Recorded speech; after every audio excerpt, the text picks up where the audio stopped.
And we're live. Welcome in, everyone. Thanks so much for stopping by once again as we got a great Pac-12 showdown in store for tonight's match. What is good, guys? Thanks so much for stopping by here. Welcome in, Alex, my man. Thanks so much for stopping by. Jason and Patrick, welcome in here, everybody, once again for some more play-by-play tonight on Behind the Arc Basketball on YouTube. Great matchup here in store. Number 1, number 2 in the Pac-12 Conference.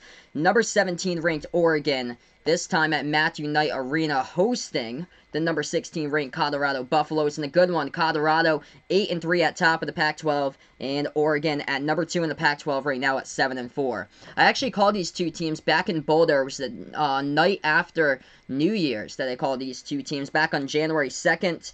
And the Colorado Buffaloes did win that game. Final score was 74-65, the final for Colorado. The problem for Oregon this season, winning road games. They have their record right now on the road for Oregon is 4-4 so far this season, but at home, totally different case so far this year for Oregon. Perfect 12-0 on their home court so far this year. They're coming in with a 2-game winning streak. Colorado coming in hot on a 3-game Oregon coming in on a 2-game losing streak. Colorado coming in here opposite on a 3-game winning streak. So we'll see what goes down here between these two teams. Basically for Oregon, though, the production coming from this number 1 player in the roster, the senior leader point guard Peyton Pritchard, as he is averaging 19.5 points per game so far this season. Now ranks number 1 in the Pac-12. He also is number 1 in assists per game as well in the Pac-12 conference. So if you guys are new to the channel, feel free, hit the like, hit the sub here, as I'll be going through the play-by-play tonight on the broadcast for everyone out there, and we'll build this up throughout the stream tonight. Colorado coming in with a pretty big win early back in non-conference play. They beat the Dayton Flyers, who are number 6 right now in the nation. Colorado beat them earlier this season, 78-76. The last game, though, a scary game between these two teams, or the last game for Colorado. They took on Stanford back on Saturday. Scary scene in that game as Stanford's leading scorer, Oscar Da Silva, went down. It was a gruesome head injury he had as a Colorado player was driving to the bucket, and then his elbow went out right into the neck area of Da Silva of Stanford, and he went down on the ground. Horrific head injury he suffered there, as he is out indefinitely right now for the Stanford Cardinal. But Colorado actually came back and won that game 81-74 back on Saturday. Hey, welcome in, my man. Thanks so much for stopping by here, my man Ryan. I appreciate it. Back again. Thank you so much, Jack. I appreciate it here, bud. Once again, he is back in the stream. So we're gonna tip off this game a couple minutes from now. I'll go through the play-by-play for everybody once again. Great matchup, possibly the game of the year in the Pac-12. Going down tonight here between number 17 Oregon hosting number 16 Colorado. Colorado coming in, basically, it's a bunch of upperclassmen on this roster. 1 senior, 3 juniors, and a sophomore make up the starting 5, as Colorado will play the last 4 out of 6 games they have for their remaining schedule on the road. Whereas Oregon, to wrap up their schedule, they only have 2 more road games left for the Ducks. They've been struggling on the road. They're 4-4 this year in away games, but home games, though, they're 12-0 at home, so hopefully this should be a good game. Jason here he's going to take Oregon by 5 points in this one. Yeah, I'm going to take Oregon too in this game, since they've yet to lose a road game so far this year. I think the spread is set. Oregon is the favorite, 5-point favorite on the line for this matchup tonight. There's another game going on ESPN, so we're just waiting for that game to finish. I think it's Memphis versus Cincinnati. Oh, they still got like 2.5 minutes remaining, so we'll be on standby to start up this one very soon here over on the channel. Welcome in on Sportscaster Dan56. Thanks so much for stopping by on Sportscaster. Only a few basketball games tonight, but we'll keep you guys updated. Celtics taking on the Clippers right now, as the Celtics, with 1:40 left to go before halftime, lead 56-53 at home at the TD Garden versus the LA Clippers. And the New Orleans Pelicans taking on the Oklahoma City Thunder. Pelicans versus Thunder tonight, 51-47, as that's the last game before the All-Star break. So we'll be tipping off very shortly. Memphis in the close one, beating Cincinnati by 2 with 2:15 left to go remaining in the second half of that game. Left to go. A close one between these two teams. Of course, trying to work for spots in the March Madness tournament. These two teams are basically borderline on the bubble so far this season, as far as being in the March Madness tournament. So massive matchup going down tonight for those two teams.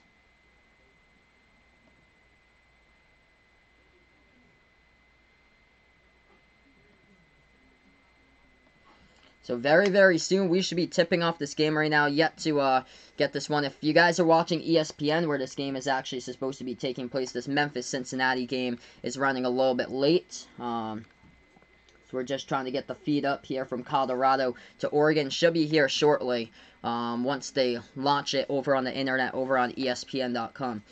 But yeah, Oregon coming in, a couple big wins this season. They're 4-2 against the AP Top 25. Winners against Memphis, who I just talked about Memphis right now in the bubble. They went from being all the way ranked at number 9 in the nation to dropping all the way down because of some really terrible losses, like the loss over the weekend against South Florida for Memphis. But Oregon here beat Memphis. I actually called that game. That was like early November, the second week of the season, I believe. They also won towards like Thanksgiving break against Seton Hall. Lost by 1 against Gonzaga. Gonzaga only has 1 loss this year to Michigan. Oregon also lost by 4 when Cole Anthony was playing for North Carolina. But they also beat Michigan by 1 and won against Arizona, and a good one in overtime. And I called that game too, 74-73. That was a great game against Arizona. Hey, welcome in, Lexi here. Thanks so much for stopping by in the broadcast, Lexi. I appreciate it. We're going to be tipping off this game very, very soon in a couple moments. So if anybody's new here out on the channel, feel free, hit the like, hit the sub, as I'll be calling play-by-play of the great matchup tonight between these two teams going down in the Pac-12 Conference. A minute 55 left to go in that Memphis-Cincinnati game. Lexi going for the Ducks in this one. She likes Oregon in this game. Yeah, if I had a bet in this game, I would go Oregon to win this one. I hope it's close. I'll say Oregon will get the W. I'll say by 3 points. So I'll say Oregon by 3 tonight. I know there's other games in the conference that I'll be tipping off very soon. Washington versus USC as well. That game's in the Pac-12 Conference. There's another game that's late, I think. The Arizona State game is on later tonight. This is only one of 2 top 25 games on tonight. Number 21, Iowa taking on Indiana. That game's at halftime, and the Hoosiers at home leading Iowa 49-34 to score at halftime. So I'll keep you guys updated with that score throughout. We're just awaiting for this one to start in a couple minutes. Yes, I enjoy the work that Lexi is putting in here in the stream. I am definitely noticing here. Just keep on stopping by when you have a chance, Lexi, and then around the tournament, if you're still on or so, I'll hit you up with a blue wrench here. I love dedicated people that I have on the stream, and you are definitely one of them. You're doing an awesome job here on the stream. This has been great, all the support here that we have got with some incredible sports community we have had on the channel. That game indeed was insane, Jason, on Tuesday night. Michigan State blew a 20-point lead. They almost lost, and it was close. It was close. Illinois just a killer there. I didn't realize it until I saw the replay of the game right after. Was the leading player for Illinois, Ayo Dosunmu. He fell down and his knees buckled when he was driving to the basket. It was a terrible sight, but his knees buckled. And that was the end of the game. He lost control of the basketball. Michigan State stole it and won it. But if it wasn't for Xavier Tillman for Michigan State in that putback, Michigan State would have lost that game. And that would have been the 4th straight loss that they would have had in a row. Yes, indeed, Jack. I hope so too, man. I love calling close games. It's never fun when I call like a blowout. Colorado's played like a lot of close games this season, though. Besides the game they got blown out against Arizona, they lost by 21. Basically, most of their losses haven't been by like that much. They lost to Oregon State by 8 points. They should have won that game, though. They should have won against UCLA on paper, but Colorado lost that UCLA by 4 points. And they also lost to Northern Iowa by 3 points. Northern Iowa, don't fool you, is a really, really good basketball team. That team could win a game in the first round, in my opinion, for Northern Iowa. They are running away right now with that Missouri Valley Conference. So we're still waiting for this game to tip off here right now. We're still in a delay because of that Memphis game going on at the moment with Cincinnati. They got a minute 23 left to go. Same here, Alexi. So ready for March Madness. It's going to be so fun here, everyone on the stream. Hey, welcome in, Noel71. Thanks so much for stopping by here. I appreciate it once again. game a little bit late right now. The tip-off, it says 9 o'clock. Just going to refresh this. Nothing on my end that's a problem or anything. Yes, it's still late. It's still late to tip off right now. Hey, welcome on the stream, Basketball Lover. Thanks so much for stopping by in Sportscaster right now.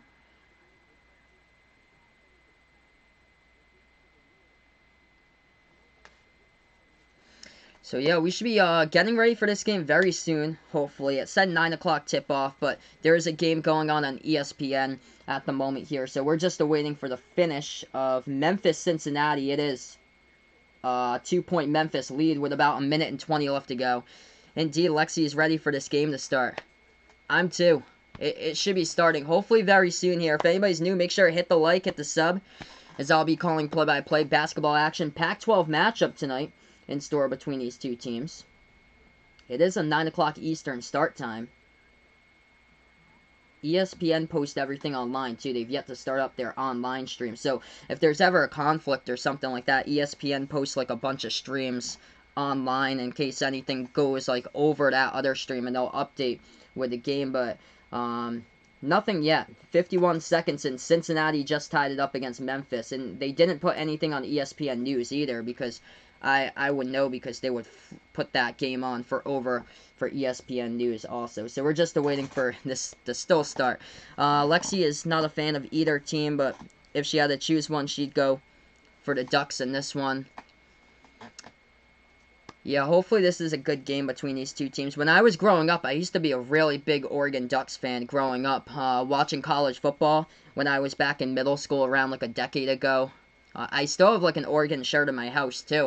I used to watch all like the quarterbacks growing up play college football. Everything before Marcus Mariota, I remember. Dennis Dixon, Jeremiah Masoli, Darren Thomas took his team to the national title game that faced Cam Newton and Auburn for Oregon back in the early 2010s. And then right after that was Marcus Mariota, and now it's Justin Herbert, and then Justin Herbert just graduated.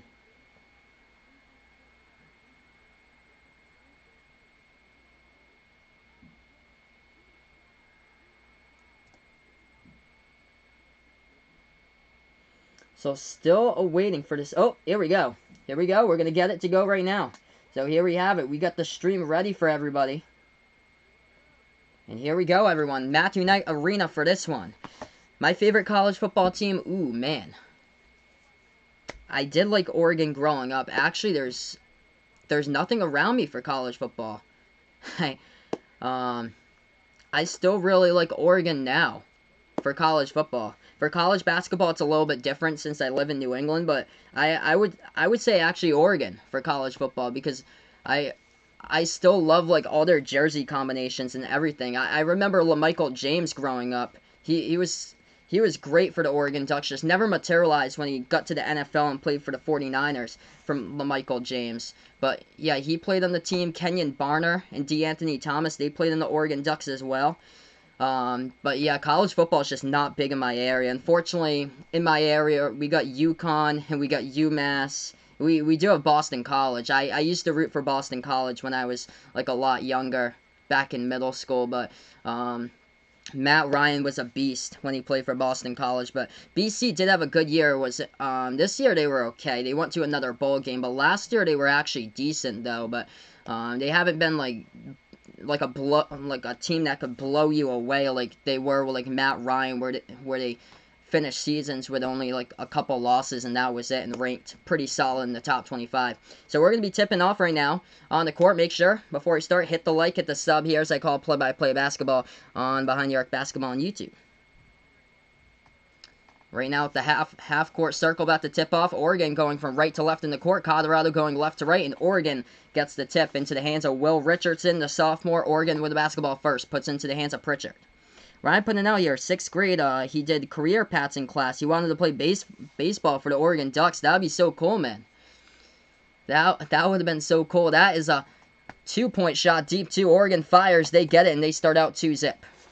2-zip the score. First possession now. Colorado going left to right. They're in the black uniforms for this matchup. White lettering. Oregon in the white uniforms and green lettering. Colorado takes a jumper. Deep two. No good. Gets tipped out of bounds. Tipped out of bounds, though, by Oregon. And Colorado gets it back. First 32 seconds of the game right now. 2-zip Oregon. If you're new to the channel, make sure to hit the like, hit the sub here. Thank you guys so much for stopping by once again. I appreciate it all on the channel. Colorado, the inbound right in their front court. They bounce pass over to the right corner. Gatling swings it back out to the right wing here into the hands of Swartz. Deshaun Swartz back over to the left wing into the hands of Tyler Bay. Puts at the right baseline. They work their way inside. Back over to Bay. He takes the jumper. He floats it up. And that shot is good. Ties it right back up at 2. 2-2 now. First minute of the game. Tyler Bay, the big man for Colorado, leads the team with 9 rebounds per game this season. Oregon has a left wing. Duarte swings it back over to the free throw circle. Jumper taken. Richardson. He's got it. 2 more points right there for Will Richardson for the Oregon Ducks. It's 4-2. First minute through the game right now, Colorado basketball. Hey, no problem, Lexi. Thank you so much for stopping by anytime. I appreciate it here, Lexi. Thank you so much. And feel free, if you guys haven't already done so, feel free to make sure to press that notification bell so you know when I go live next year and you're able to get notified on the channel. Hey, welcome in here, my man Brayton. Thanks so much, bud, for stopping by. A left baseline jumper, no good. Colorado, they get the offensive rebound. Low post puts up the jumper, too high off the backboard. Again, another offensive board. They miss another shot, try to tip it back, but Oregon finally gets the defensive rebound. Oregon with it past the half-court logo. Richardson at the left wing with 18:15 left to go in the first. Swings it over to the left elbow for Oregon. They put it back to the left corner here with Pritchard. Pritchard dribbles inside the key. Floats it up. The shot gets blocked. Colorado blocks it, but they commit the foul, though. Refs will say a foul on number 25. McKinley Wright the Fortes. He totally gashed Oregon in the first meeting this season on January 2nd. McKinley Wright had, in that game, he had 21 points against Oregon the first time. So 2 shots coming up at the free throw line by point guard Peyton Pritchard as he dropped down 21 first meeting against Colorado. 2 shots by Pritchard, 4-2 Oregon lead. Hey, welcome in, my man. I don't know anymore. Thanks so much for stopping by here, bud. I appreciate it once again. First shot, good by Pritchard at the free throw line. 5-2 the score.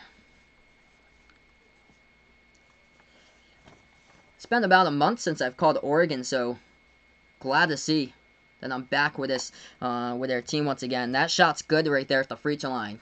Early 4-point lead right now for the Ducks. First 2 minutes through the game. Buffalo's basketball.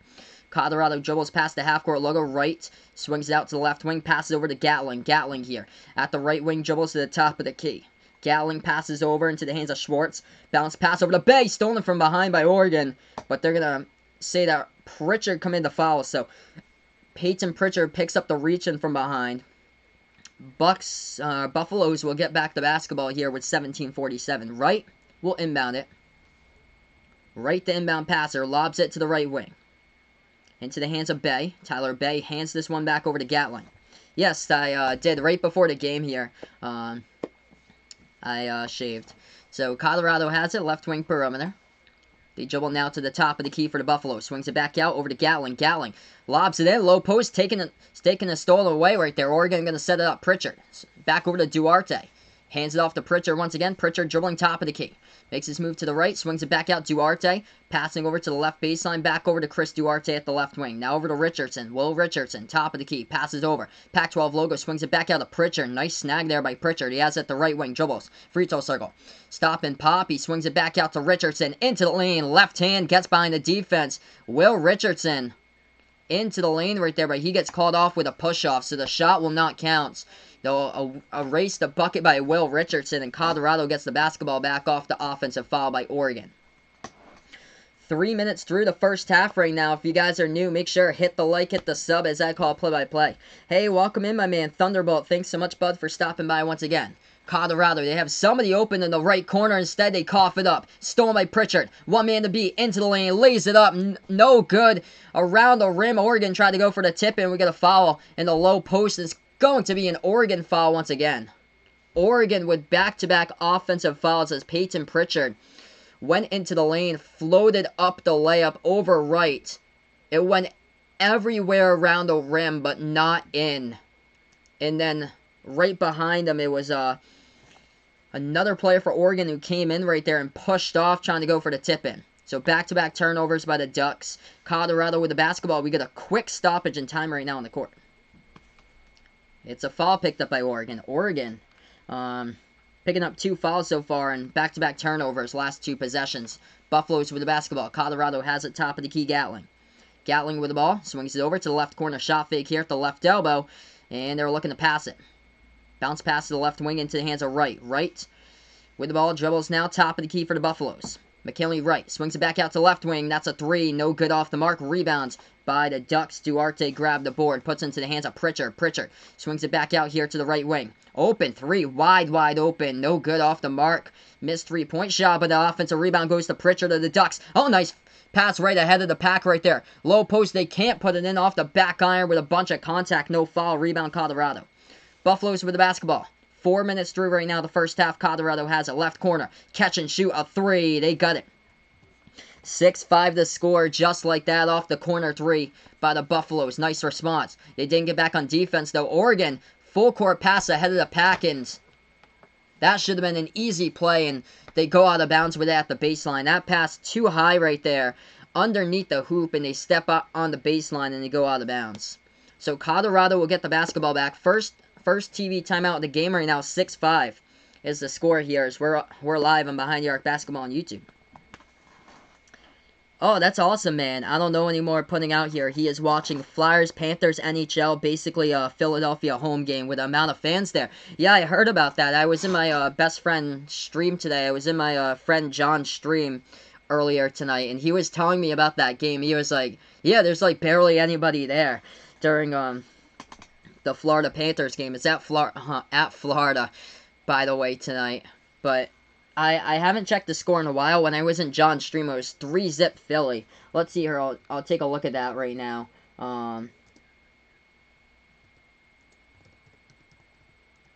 It was 3-zip Philly when I was there in the first period. Now it's 4-2. Okay, so now it's 4-2. They're in the third period with about 8:50 left remaining.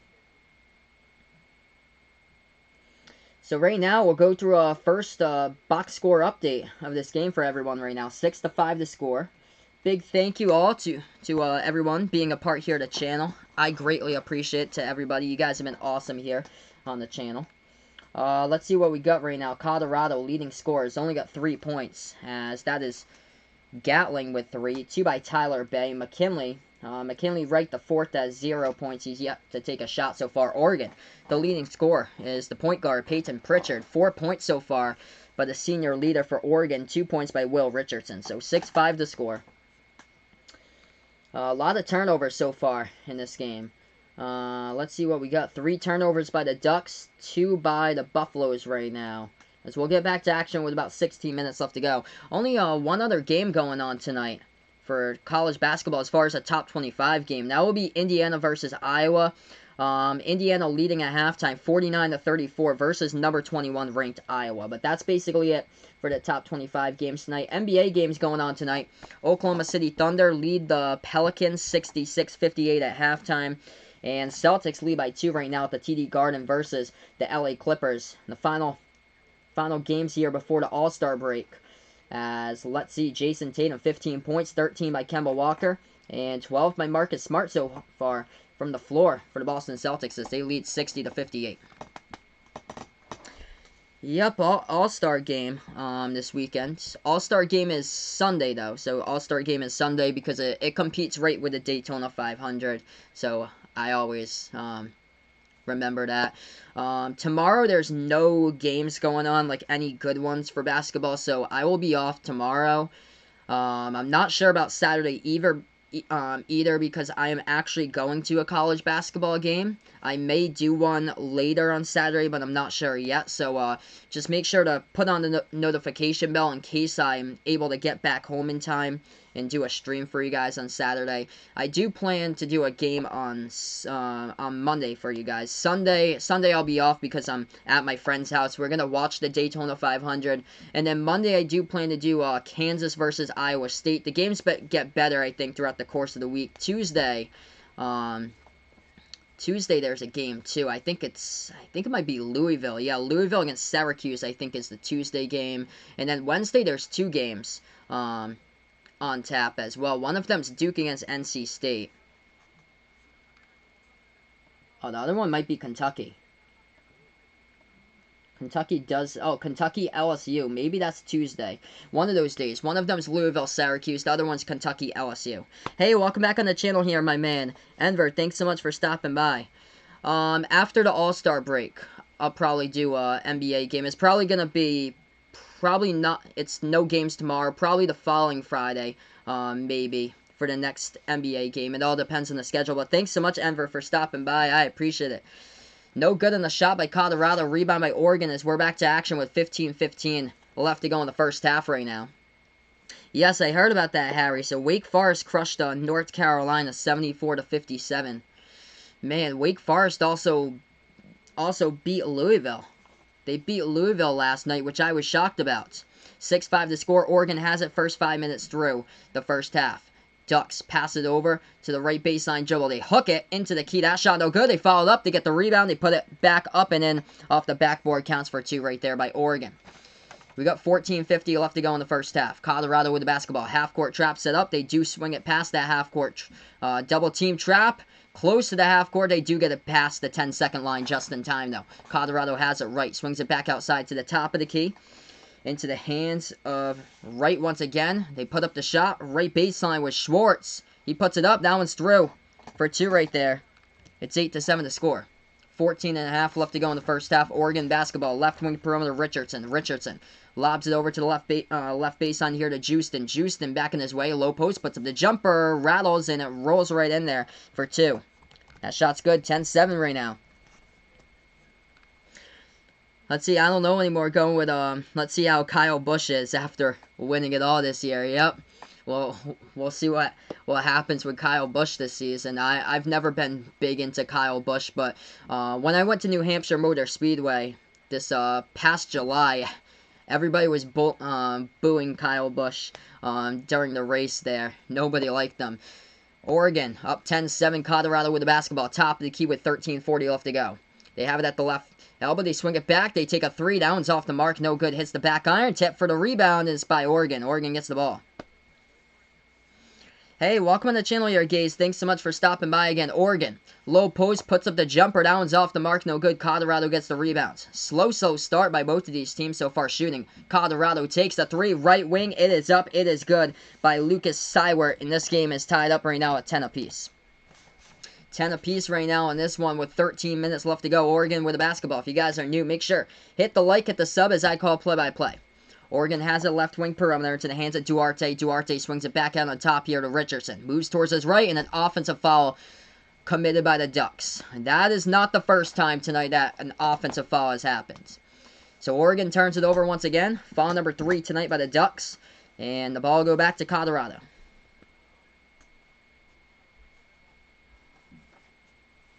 Yeah, my day is going pretty well, Gaze. Thanks so much for asking. Day's been pretty well here. 13 minutes remaining.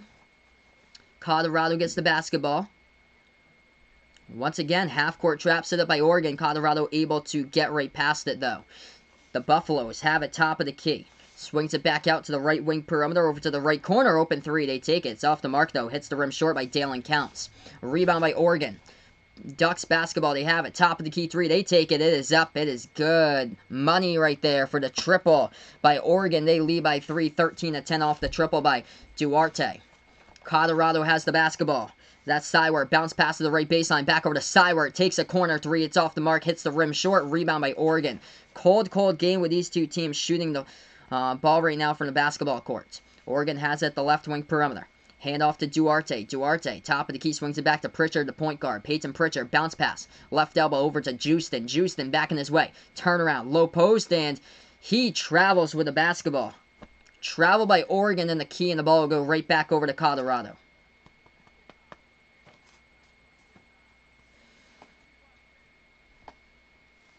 Yeah, nobody also likes him because sometimes he gets into fights with other drivers before the end of the race, and then his face gets all bloody, like that race a couple of years ago. I think it was at Phoenix. 12 minutes left to go. Colorado has it. Left baseline. They pass it off. The ball gets tipped, deflected, and stolen by Oregon. Oregon had a man open right ahead of the pack, but they didn't pass it. They pass it low post now. Left baseline, floats up the shot. That one's off the mark, and it goes out of bounds as an Oregon player tipped it out of bounds trying to go up for the rebounds. That was number 14 for the Ducks, C.J. Walker, who tried to come up for the board, but not yet on time. Colorado gets it back. 3-point game, 11:49 left to go. If anybody new here to the channel, feel free. Make sure hit the like, hit the sub as I call play-by-play basketball action tonight. I'm Behind the Arc Basketball on YouTube. Big thank you out to everybody tonight on the stream. By the way, Celtics leading the Clippers 65-58 for a scoreboard update with 10:40 left to go in the third quarter. Definitely, Jack. Definitely for sure. That would be something. Last season for Jimmy Johnson, if he's able to win the Daytona 500 and pull that off, that would be incredible. Jimmy Johnson is one of the first racers that I grew up watching from start to finish during my lifetime. Throughout his entire career. Like I was born in 1995, but when it was more like these drivers, like early 2000s drivers. These are the ones that I remember from rookie season onwards after that. So yeah, Jimmy Johnson, Ryan Newman is another one. I actually really like Ryan Newman. He drove a sick race car. The number 6 Oscar Mayer Velveeta car for the New Hampshire race. Last year I went to that race. It was actually a good race. It was like really hot outside though. It was like 100 degrees during the heat wave. That was crazy. Kevin Harvick is another one. Yep, I remember Harvick back in 2001. I think it was like his third start in the white Goodwrench 29. Was Kyle Busch the driver who ran somebody over? No, that was Tony Stewart in a sprint. It was some like sprint car race that they had at a track. I think it was in New York. It was on like a dirt oval in New York, and Tony Stewart ran over another driver. Kevin Ward was his name, and he killed the man. But yeah, Tony Stewart retired, I think, around like 2014 or so. But I remember Tony Stewart growing up. The Home Depot 20, then he drove in the number 14. It was Office Depot. Mobile One had that race car for the number 14. And now he owns the Stewart Haas Racing Team now. But yeah, I remember that. That was a huge thing on the news. I think that was back in like 2014 when he ran over Kevin Ward. So right now we're just on break. We're going to get back to action here in just a moment. 13-10 is the score. If you're new to the channel, make sure to hit the like, hit the thumbs up, hit the subscribe if anybody out there is new. I call play-by-play the basketball, college basketball, and the March Madness tournament, the NBA on this channel on Behind the Arc Basketball on YouTube. A couple of scoreboard updates, just one that's notable here for a top 25 game tonight in college basketball. Indiana right now in the bubble, but they're crushing number 21 Iowa 60-40. The score with about 15 minutes left to go in the second half. We're back to action. Colorado with the basketball off the inbound. They take it past the half court now. Buffaloes, top of the key. So they bounce pass it over to the right wing. Colorado with the ball into the hands of Maddox Daniels. Daniels commits the offensive foul, so Colorado turns it over. Ball goes back to Oregon with 11:30. I believe it was an accident, Ryan, because I think it was like the lighting in the area. It was like terrible lighting in the area. So I think like that's how it ended up happening. But Kevin Ward should have just never even left his race car anyway. Like that's just a tempting fate anyway, trying to do that. And he got run over, unfortunately, by Tony Stewart, and that was it for him. Oregon just took a 3. They hit it. That one is up and good from behind the arc. 16-10 the score. Colorado with the basketball takes it past the half-court logo, and they lose the basketball behind half court. They're going to say it's a backcourt violation. So Oregon will get the basketball back. 16-10, 11 minutes left to go. Ducks basketball, Pritchard swings out to Duarte. Passing over Walker, back over to Pritchard at the right wing perimeter. Pritchard passes over to Duarte once again, over to Pritchard. Pritchard swings it back out to the right wing. Shot fake here. Richardson with the basketball, dribble drive into the key. As it goes back over to Pritchard here. Pritchard with the ball top of the key here for the Ducks. Dribbling a lot now with 8 on the shot clock. Swings over to left corner. Walker, shot fake, left baseline dribble. With a reverse hand. Can't put it up and in too high, but to get the offensive rebounds. For a moment, can't put that one in either. Mathis, rejected by the rim. Rebound Colorado. Buffalo's basketball, left wing perimeter. Colorado now, top of the key. Right, swings it back over to the left wing.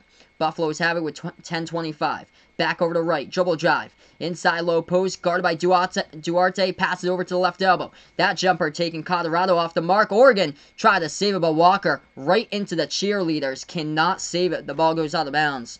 And the Buffaloes will get it right back with 10:18 left to go on the clock in half number 1. So inbound coming up for Colorado. 6-point game.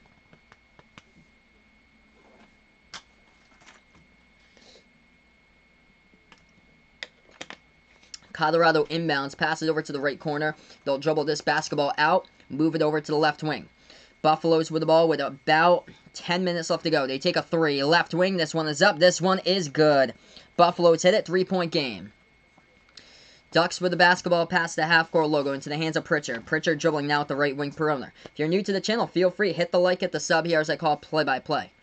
They move it over top of the key for Oregon into the hands of Anthony Mathis. Mathis with the basketball. Swings it over to the left wing here to Duarte. Takes a three. Duarte off the mark. No good. Hits the back iron. Rebound for the basketball. Goes to the Buffaloes. Colorado has it. Takes it past the half-court logo. Buffaloes. Now dribble top of the key. They're going to set this one up with their offense right.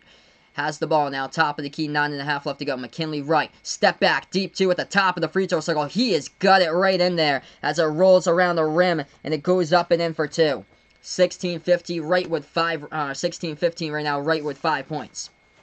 Oregon with the ball. They take a three. Fast three-point shot. No good at the wing. And it gets a rebound by Colorado. Oh, they steal it right back. Oregon with a steal going up. Walker puts that one up. The shot goes through, but he commits the offensive foul, pushing off with the elbow right there. And they will not count the bucket. Erase away the points, and it's still 16-15. Let's see here. Harry asking me, what's my score prediction? North Carolina Duke on March 7th. I'll go with Duke for that one. So Cameron Indoor, I'll go with Duke for that one. Since it's at Cameron Indoor, I'll go a little bit more than what the last score was, because that was at the Tar Heels court. I'll go Duke probably by 7 points or so. 77-70, the final. I'll go there. So Duke by 7. Oregon with the ball low post, can't put it up too high off the backboard off the Colorado turnover, but Colorado gets it right back. Buffaloes have it top of the key, swings over right wing here to Gatling. Gatling with the basketball for the Buffaloes, puts it back on the top right, takes the three off the mark, offensive rebound, Bay puts it up and in. That one is good for two right there, the Buffaloes lead. 17-16, a good one tonight here, folks, with 8:20 left to go in the first half. Ducks with the basketball into the hands of Pritchard. Pritchard now at the right wing, swings it back over to Mathis. Mathis moves it over to Pritchard at the top of the key with about 8:10 remaining. Pritchard swings it back over to the left wing here. Duarte with the basketball over now. That's going to be Richardson, actually. Richardson with the basketball. Spin move into lane, and he gets rejected, denied right there by the block by Colorado. Buffaloes will set it up right. Will slow down tempo with the ball. Under 8 minutes left to go. Dribbling towards the right wing. McKinley right. Passes over now to the right corner. Schwartz with the ball back over to the left wing. Ball tipped up in the air. Colorado able to retain it though. Lob over the top. They go for it. They get the alley-oop. That one counts for two, and they add in two more right there for the Buffaloes. 3-point lead, Colorado. Tyler Bay, he just got his 1,000th career points as far as his career time here spent, the junior, for the Colorado Buffaloes right now. Oregon with the basketball, taking a three. Top of the key. Pritchard off the mark. No good. Rebound by Bay. Buffaloes have it past half court. 7:20 left to go. If you're new to the channel, hit the like, hit the sub here as I call play-by-play. Low post. Colorado puts it up. No good. Too strong off the backboard. Rebound Oregon. Ducks with it. They'll set it up right now. Instead, oh, they're going to go inside. Low post. We're going to foul here. Oregon put it up and in off the backboard. Will it be another offensive? I think it will be. Number 0, Will Richardson. Pushing off once again. If that call stands here, I'm just going to check to confirm right now. 19-16 the score. 7:10 left to go in the first half. And that was, it was a foul by Shane Gatling, actually. So it was a Buffaloes foul before the shot. Lucky. It looked like Oregon with Will Richardson might have let in there with the elbow as well to push off. But the foul was called on Colorado right before the push off. So right now we'll go to break in this game. And then we'll get right back to action in a couple of moments here as we're back on Behind the Arc Basketball on YouTube. So yeah, thank you so much everyone for joining me tonight here for a great Pac-12 matchup, number 1 versus number 2 in the Pac-12 conference for this game. If anybody's new here on the channel, feel free to let me know if you're an Oregon fan. If you're a Colorado fan, let me know down in the chat below.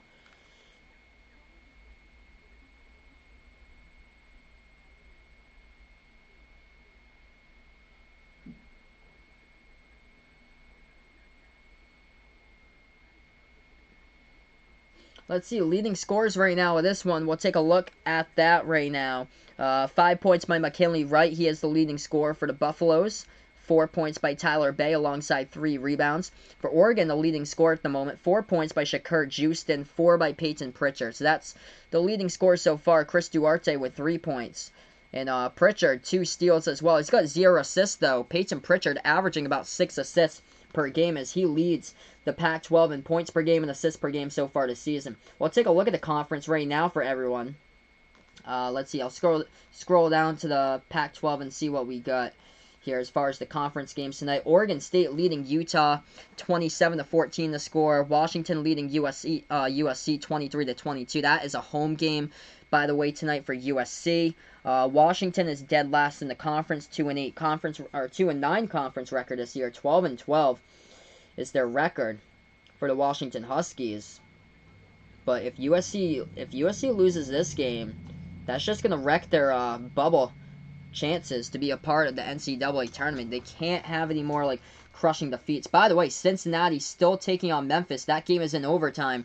Cincinnati leading Memphis 87-81. So talk about Memphis now. The talk about Memphis now, just completely dropping. I don't see them. I don't see them making being a part of the NCAA tournament this season, honestly. When Memphis, they have completely dropped these past, 2 weeks or so. A terrible loss over the weekend to South Florida. They're going to lose in overtime against Cincinnati, who is right now on the bubble to be a part of the tournament as well. 19-16 the score, 7 minutes left to go. I appreciate here, Jack. Thank you so much, bud. I really do appreciate it. You are awesome here, and so supportive you guys are in the sports play-by-play community. 7 minutes left to go in the first half. How does he give me more money? There's that super chat thing. With the super chat thing down at the bottom there is a way to donate if you had a question for that. I appreciate it, brother. You guys have been awesome here on the channel. We have 6:38 left to go. Oregon just missed the shot. Colorado with the basketball. Took it past half court. Took a 3. And they're going to say offensive foul by the Buffaloes here. They were going up for the rebound. So they pushed off by, it was number 5 for Colorado who pushed off Sean Schwartz. Oregon with it. Right back at the right elbow. Bounce pass to the right baseline. Low post. Oregon puts it up. Too high off the backboard. No good. Rebound Buffaloes. Buffaloes with the basketball right now. Left wing. Colorado lob to the left baseline with the basketball. They're double teamed. That ball tipped and it's going to go out of bounds. Oregon poked it out of bounds though, so Colorado gets it back. 6:15 left to go. If you guys are new, make sure hit the like, hit the sub here as I call play-by-play. You guys have been awesome here on the channel. As I call play-by-play of basketball, college basketball, March Madness tournament, NBA. Colorado has it right wing. Schwartz passes over to right. Swings that one back over to Gatling, back over to right. Right, dribbling right wing perimeter. Swings it back out to the left. They take a 3. That one's up. That one's good. 6 minutes left to go. Buffaloes with a 3-point shot right there for Colorado. They lead by 6, largest lead of the game. Oregon with the basketball. Peyton Pritchard, top of the key. Swings it back over to Duarte. Duarte now with the ball. Hey, welcome on Sportscaster. Phils, thanks so much for stopping by here, bud. I appreciate it over on Sportscaster. Oregon has it. Pritchard. With the basketball, he has it top of the key. Bounce pass over to Juiston. Juiston passes back over. That's a 3. Taken. Top of the key. No good. Off the mark. Hits the back iron. Rebound Colorado. 12-zip run now by Colorado last 6 minutes. The Buffaloes have it at the left wing perimeter. They're going to pass it around the perimeter now with the basketball over to right. Right at the edge of the Oregon logo. Right, the point guard for Colorado. Swings it back over. Left corner. 3. Up in the air. Colorado got it. Man, Oregon right now, Dana Altman, you got to take a timeout, and that is exactly what they do. They have just allowed Colorado to go on to a 15-zip run in the last 7 minutes or so right now. It's a 15-zip run by the Buffaloes. 25-16 to score. Stops the clock with 5:13 left to go before halftime. We still got a lot of time left to go in this game, but this is exactly what I called last week. Pac-12 basketball. Arizona was up by 20 points. They almost blew the entire 20 points against USC. By the way, Michigan State blew those 20 points on Tuesday against Illinois, but Michigan State got the game winner with 6 seconds remaining. Hey, welcome in Vaughn here once again. I appreciate it, bud. Thanks so much for stopping by once again. Right now, we're just on the TV timeout. If anybody new here is on the channel, feel free to hit the like, hit the sub as I call play-by-play of basketball. I'm Behind the Arc Basketball on YouTube. Vaughn putting out here, he thought that it was okay for coaches to be kicking players. Of course not, Vaughn. Of course not. The only coach that ever did that in my recent memory was Bill Peters, and we all know what happened to him, of course. Can't be doing that. Right now we're on break. By the way, is that game still going, Cincinnati-Memphis? Because it looks like it is. That game is in overtime, actually. Cincinnati and Memphis right now. Still, it's in overtime.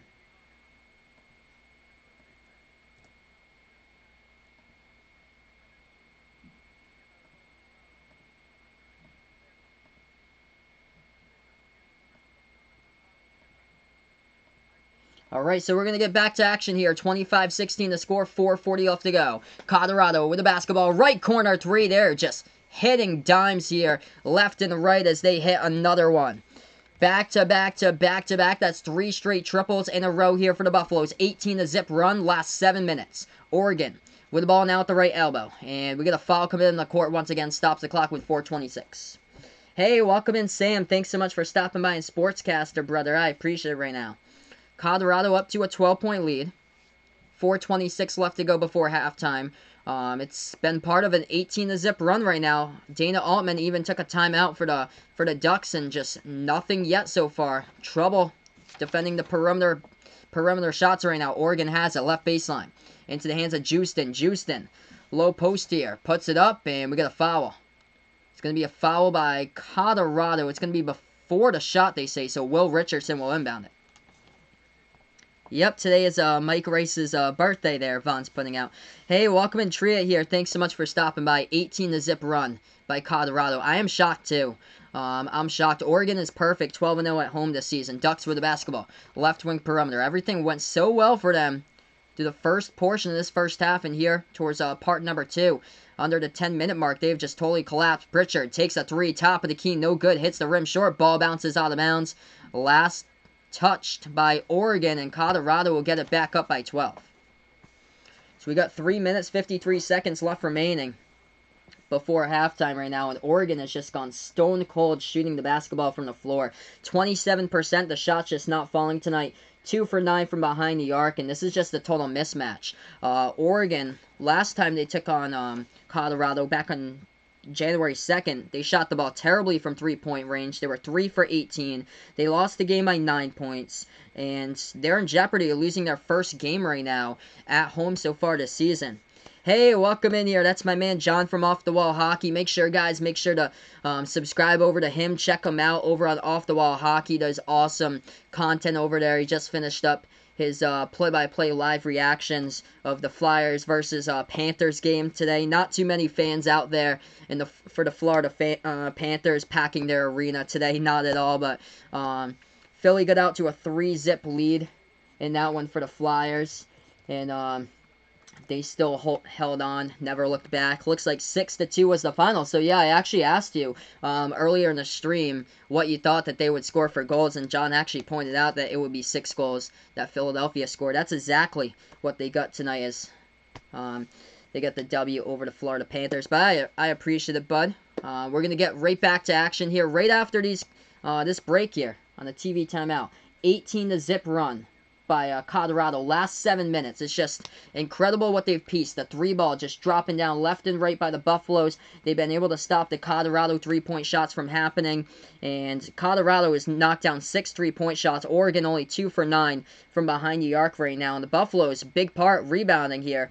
Out-rebounding Oregon 17-11 on the boards in the first half. And also Oregon with the turnovers. A lot of offensive fouls as well by the Ducks so far. They really need to clean it up, make a bunch of adjustments in the second half. So right now we're just on break. Couple scores. What's going on tonight here? College basketball, only one other top 25 game. Indiana leading number 21 ranked Iowa 64-51 to score.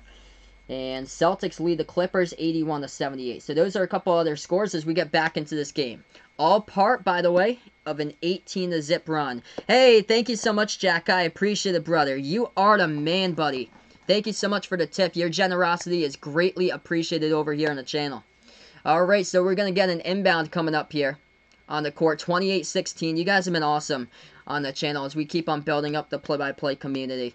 Next stream, I am not sure when the next stream will be. I might do one on Saturday. It all depends because I'm actually going to the Rhode Island basketball game on Saturday afternoon. So if I do get back in time, I might stream Michigan State versus Maryland at 6 o'clock as we're back to action. Colorado with the ball. They go to coast to the court right there. They lay it up and in off the backboard. That counts for 2. Buffalo's up by 14, all part of a 20-0 run last 8 minutes. Ducks with the basketball. Duarte, left wing. Lobs it over to the left baseline here for Oregon. Oregon swings it back out on top now over to Pritchard. Pritchard, spin move into the lane. Nasty spin move. Banks it up and out off the backboard. That will count. And Peyton Pritchard gets fouled as well. They're going to say no. 1 second here. They don't move the scoreboard. They're going to say it was before the shot. Huh. Right before the shot, they're going to say. Okay, actually, yep, they do count it. So they do count it. Actually, it was Chris Duarte, so number 5.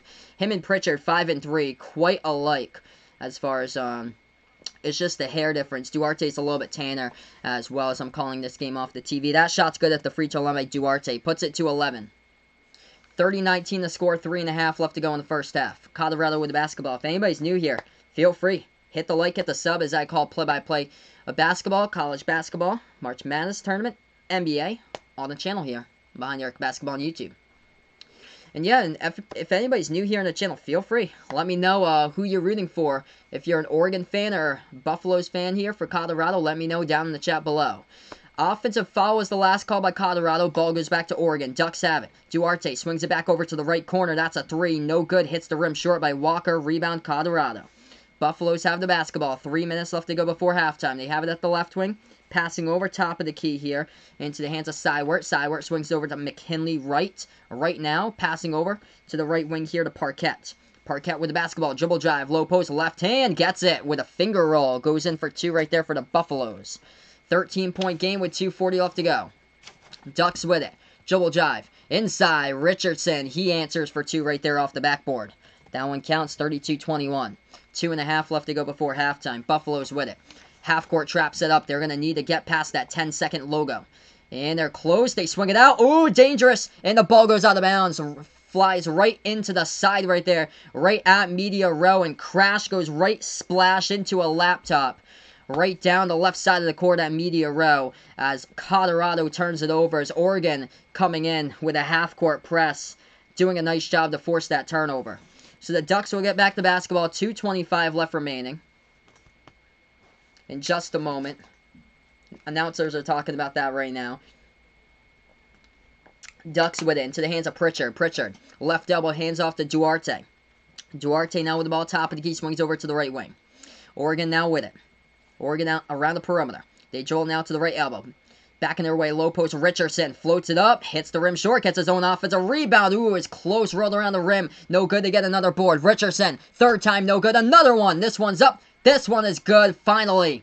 Resilient Chris Duarte puts it up and in for 2. 4 offensive rebounds on that same possession for Oregon. It's 32-23 with 2 minutes remaining.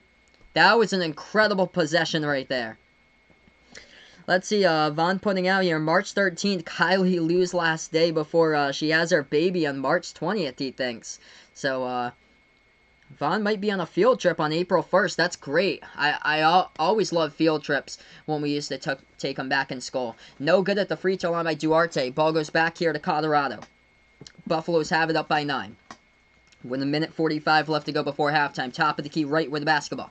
Right dribbles now. Left baseline. Floats up the shot. Lots of contact. They get fouled. And they will go to the free throw line. Shoot 2 shots coming up. 1:42 left to go on the clock, everybody. Oregon trying to climb back in here. And a good game plan so far by the Buffaloes. Guarding around the perimeter. Hitting perimeter shots themselves. And that is exactly why they lead by 9 points. Right at the free throw line. He is top 12 in the Pac-12 in free throw shooting percentage at 78% this season. First shot is good by Wright at the line, puts it back up to a double-digit point lead. Yesterday Kylie Lou was about to make us jumping jacks, about to make you guys do jumping jacks in the classroom. Oh, you don't want to do that, especially if you wore blue jeans to school that day. I know Vaughn tells me that he doesn't wear jeans, but I know some of the kids wear jeans during gym class, but that's really uncomfortable to do jumping jacks in, even if it's in the classroom, and that's kind of weird too, why she would make you do jumping jacks there. Right wing perimeter, Oregon with the basketball now to the top of the key. Burst of speed, dribble drive, Duarte takes the jumper, fade away, left elbow, no good. They tip it back outside. Pritchard takes it beyond the perimeter, takes the three, that one's up, that one is good for the three ball. Hits it down by Peyton Pritchard. 7-point game, everyone. 1 minute remaining here before halftime. Buffalo's basketball. Double team set up by Oregon. Colorado able to get it past it too. They swing it out top to the, oh no, nice pass inside, shot fake. Right baseline, and Colorado puts it up with a minute left to go. We got a foul on the court. The refs will say that there's a foul stoppage in time. I think that's going to be on Colorado here. So the ball will go right back over to the Ducks, if that's correct. They're sorting it out right now. We also got a timeout taken on the court. So timeout right now for Colorado on the court right now. Thank you so much, everyone, for being a part on the stream tonight. I appreciate it, everybody who has joined me tonight in this game. Let's see.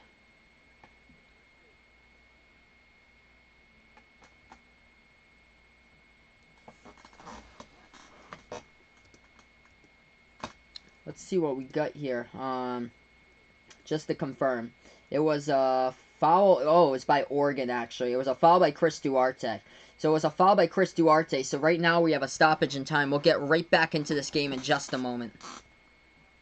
Yeah, she'll probably be gone for quite a bit there for sure, Vaughn, right after March 13th. Hey, welcome in, Mullet. Thanks so much for stopping by here. Once again, I appreciate it. Going well. Once again, we have 1 minute left to go before halftime. Jack, you're the man, brother. I appreciate it, buddy. You guys are awesome here on the channel. You guys are all incredible here on the channel. The real MVPs out there are you guys who are a part of my channel. 33-26 the score.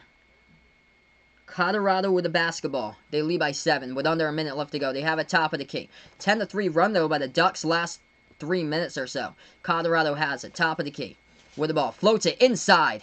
Low post, they put it up, and in it goes. Banks it home off the backboard. That shot counts for 2 right there by the Buffaloes. They're up by 9 once again. Last 40 seconds left to go before halftime. Oregon with the ball at the left wing perimeter. Into the hands of Pritchard. Pritchard with the basketball. Pritchard makes his move. Free throw circle. Swings it back out to Duarte. Duarte's got some space. Duarte going to hand it off. Back over to Pritchard at the right wing perimeter. 13-second differential. Shot clock and game clock right now. Peyton Pritchard swings it back over. Duarte with it. 6 on the shot clock. Duarte, free throw circle. Clears some space. Back over to Pritchard. 2-1 from the parking lot. Air ball. Out of bounds. Did not stand a chance right there. Almost from the half-court logo. It was far out. If you're Chris Duarte, you got to take that shot right there. If you're Chris Duarte of Oregon at the free throw circle, he had it. And instead he passed it back way beyond the perimeter from way deep, like a 32-footer, over to Pritchard. Or Colorado takes a 3 left corner off the mark. Full court shot here. Oregon, ooh, it was close. Hit the top of the backboard. No good, though, as we're at halftime. 35-26, everybody, is the score right now as we are at halftime on this game at the moment. Good one. A game of runs so far, but Colorado leading by 9 points at halftime, but we still got 20 more minutes to go left of basketball after this halftime break here. If you guys are new to the channel, make sure, feel free, hit the like, hit the sub. That would I would greatly appreciate it. That would help with people finding the stream out as well. I call play-by-play of basketball, college basketball, the NBA, and the March Madness tournaments. Hey, no problem, Mullet. No problem here. I appreciate it for stopping by here. Thank you so much. Yeah, any time or any chance when you guys are around, feel free. We're up here on YouTube whenever you guys are around. Feel free to stop on by. It doesn't matter how long it is, if it's the full stream or if it's like 5 seconds or so. I appreciate it. No matter how long you guys can stay on the stream. You guys have been awesome here. Thank you so much, Muller, and I appreciate it. Yes, and enjoy the rest of your night, too, as well. So right now, we're just on break. We'll take a look. Leading scores right now, since we're at halftime. in this game. For Colorado, leading scorer, it's a tie between two players. 8 points by the point guard, McKinley Wright. Also getting 8 is Sean Gatling right now for the Buffaloes. For Oregon, leading scorer tonight for the Ducks, 8 points by Chris Duarte, 7 by Peyton Pritchard. Pritchard, interesting note here, Pritchard leads the Pac-12 in assists per game, and he has got himself 0 assists right now. 7 points that Peyton Pritchard has so far at halftime. Hey, welcome in here, Colin. Thanks so much for stopping by. I appreciate it once again. Why did Bill Peters abuse players? Vaughn is putting out here. Well, I don't have that question for you, Vaughn. Only Bill Peters knows why he did that. I can't answer that one for you. Only Bill Peters will be the one to answer. We got 6.5 minutes remaining in the other top 25 game tonight. Indiana leading number 21 Iowa 68-57. That's the only other college basketball game that's of a top 25 worth noting for tonight here. Let's see what else we got in college basketball as I'm trying to get it up here. Let's see, Division 1, a little slow when we load Division 1 with all the teams. Let's see, Wichita State, well, that's a game they needed to win tonight. They did, 75-58. They beat UCF at UCF in Orlando earlier tonight. So Wichita State able to survive right now in the bubble. As we're taking a look at the bubble teams right now, a lot of teams in the bubble, especially from the American, not a good sign for Memphis. They're 6-5 in the 6-5 in the American. They just keep on dropping games. They lost another one in overtime to Cincinnati tonight, 92-85 the final. It's just been a complete collapse there for Memphis. Their first loss was against Oregon, by the way, 82-74 back in November. And then Memphis was just on a roll. They started out the season with a crazy record here. They were on the roll. Everything was going well. James Wiseman, though, first couple of games he was on the team, and then he was ineligible until early January, and then he withdrew from playing for Memphis with all the drama that took place. But Memphis started out 12-1 record, and then they lost on the first game of the new year to Georgia by 3, who Georgia's at the very bottom of the SEC now, and then they lost their first game of conference play to Wichita State, and then after that they just completely collapsed with tight wins against UCF and UConn, but man, they just have some bad losses in there. Losses against Tulsa, 80-40, for example. That's not going to make it into the tournament. A 4-point loss against SMU. A loss against South Florida at home back on Saturday by 2. And then a loss in overtime at Cincinnati. And by the way, they're taking on red-hot UConn on Sunday, by the way, for Memphis. And UConn went from the bottom of the conference now to starting to win games, so that's going to be a tough one. Very, very tough one going on. UConn versus Memphis. For Memphis, they're right now they just got taken out of the bracket with a loss tonight by Memphis. That's what happened there. Colin here is excited for, that's going to be a huge matchup. Number 9, Maryland taking on Michigan State. Michigan State is unranked this week, but for sure, I bet that we'll see Michigan State definitely in the top 25 before. Yep, Michigan State is unranked. I bet you, Colin, we'll see Michigan State ranked in the top 25 when Selection Sunday comes, but not only ranked in the top 25, but I bet you they'll be ranked in the top 15 come Selection Sunday. I feel like the game on Tuesday for Michigan State, I feel like that game is basically going to be a game changer for them throughout the rest of the season. They almost blew a 20-point lead against Illinois. I think that's a wake-up call there for Michigan State throughout the rest of the season. I can see them getting hot throughout the remainder of the year. And watch out for them in the Big Ten tournament for sure. But that will be a great matchup. I'm unsure when my next game is. I'm not going to do any streams tomorrow. There's not really any great games going on. Usually I do the NBA on Fridays since there's not really much going on for college basketball. So no streams tomorrow. Saturday I'm going to be out for most of the day. I'm going to the game at Rhode Island for a good part of the day there too. And then I'm going with my girlfriend, and then I have to drop my girlfriend back home on the train or so. So I don't know my full schedule for Saturday if I'm going to be able to do a game on Saturday or not, but if I do get home in time, it all depends on when I drop her off on the train and stuff like that, because it's supposed to be like 10 degrees here in Massachusetts on Saturday too, so the trains run like really, really late, and I think her train is around like 5:30 or so, which it gets delayed a little bit too if it's like really cold outside because they run slower or so. But if I do get back in time, I am interested in calling that game for you guys, the Michigan State Maryland game for Saturday. If I do get back in time, no games on Sunday. I'll be watching the Daytona 500 on Sunday, and then Monday I do plan to call the Kansas-Iowa State game. Let's see what else we got here. The games get better throughout next week because actually there's no NBA on Wednesday either, so that means I'll get to call a college game since there's one on ESPN. I'll give you guys like the schedule that I'm thinking of covering here. Whatever the ESPN stuff is, I think there's a couple Big Ten maybe. Maybe it's later in the week with the Big Ten stuff. Let's see, it's Monday is Iowa State, Kansas. Kansas at number 3. Tuesday is Kentucky, LSU. That's going to be a good one. Kentucky, LSU. Yes, Colorado. Ryan, Colorado went on a 20-0 run at one point. Like a 7-minute 20-0 run. Syracuse, Louisville, I think, is on Wednesday. I'm thinking about doing that one as well. Same as Duke against NC State after that one. I see Duke winning that NC State game on Wednesday. Typical NC State will miss out on the tournament again. If you're an Iowa fan like Alex is, who joined me earlier on the chat, I believe Ohio State takes on Iowa on Thursday, and they're putting that game over on ESPN. So I do plan to call that game, by the way, next Thursday. I have yet to call an Iowa game this season. Haven't called an Ohio State game since I think since they took on North Carolina. So it's been since December, I think, with them. So glad to call that game. That's a massive game too. So that's a week from now. Let's see, Jack putting out Tennessee will be good, but yeah, you guys lost Grant Williams. Yep, Grant Williams and Admiral Schofield, Jordan Bone. Tennessee lost a lot there from their team. It's more like a rebuilding year, kind of like Syracuse as well. Syracuse is going to be really good next year, I feel like. Jim Boeheim's son, Buddy Boeheim's only a sophomore, and I think he's top 5 in the ACC in scoring. That team is going to be really good. I think they only lose one starter out of the starting 5 for Syracuse. So if they retain everybody, that's a team to watch out for next season.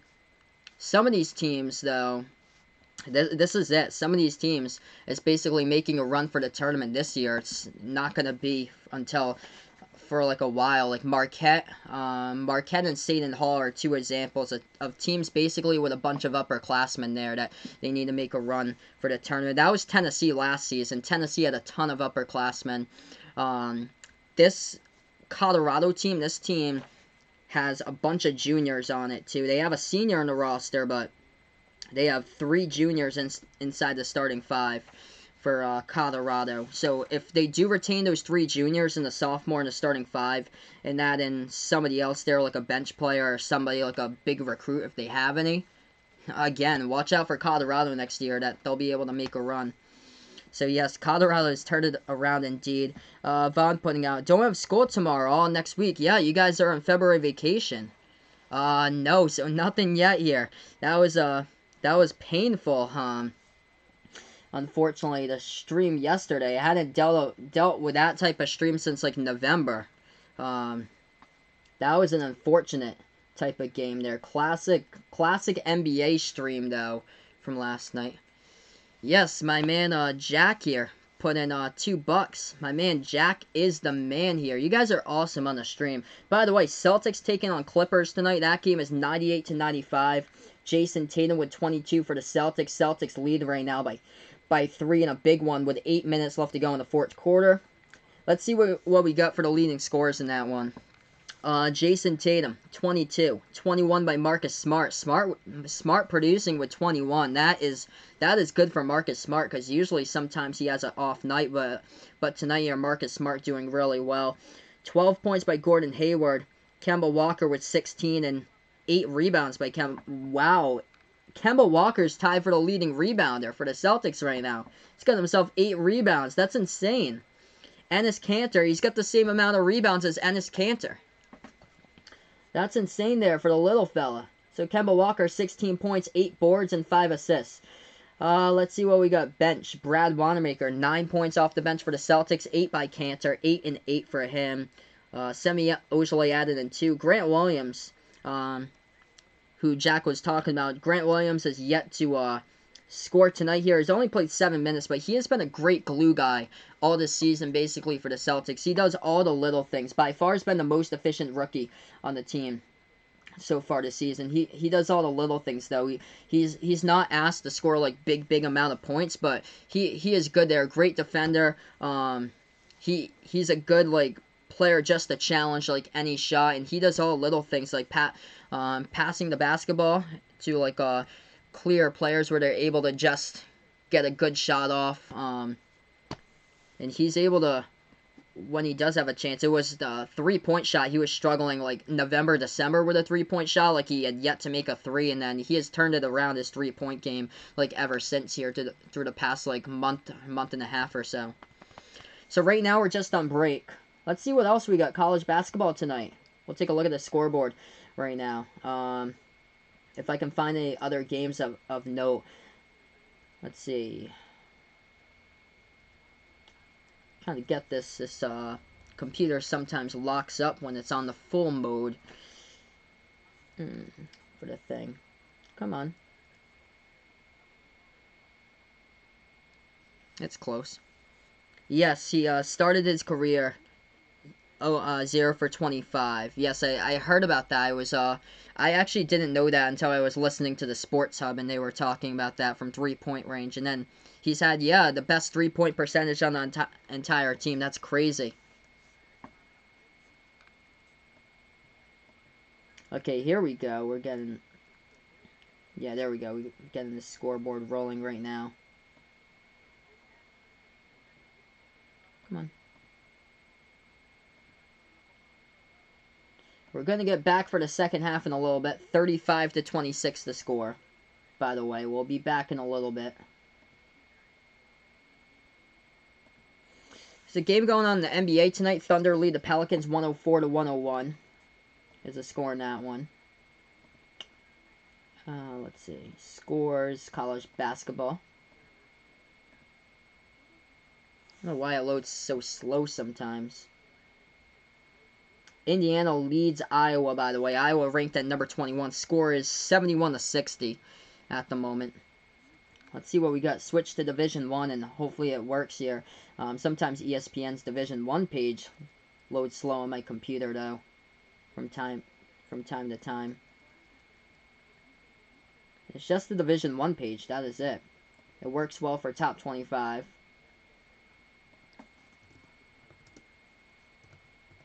I'm just going to go into NCAA, though, and get the stuff from there.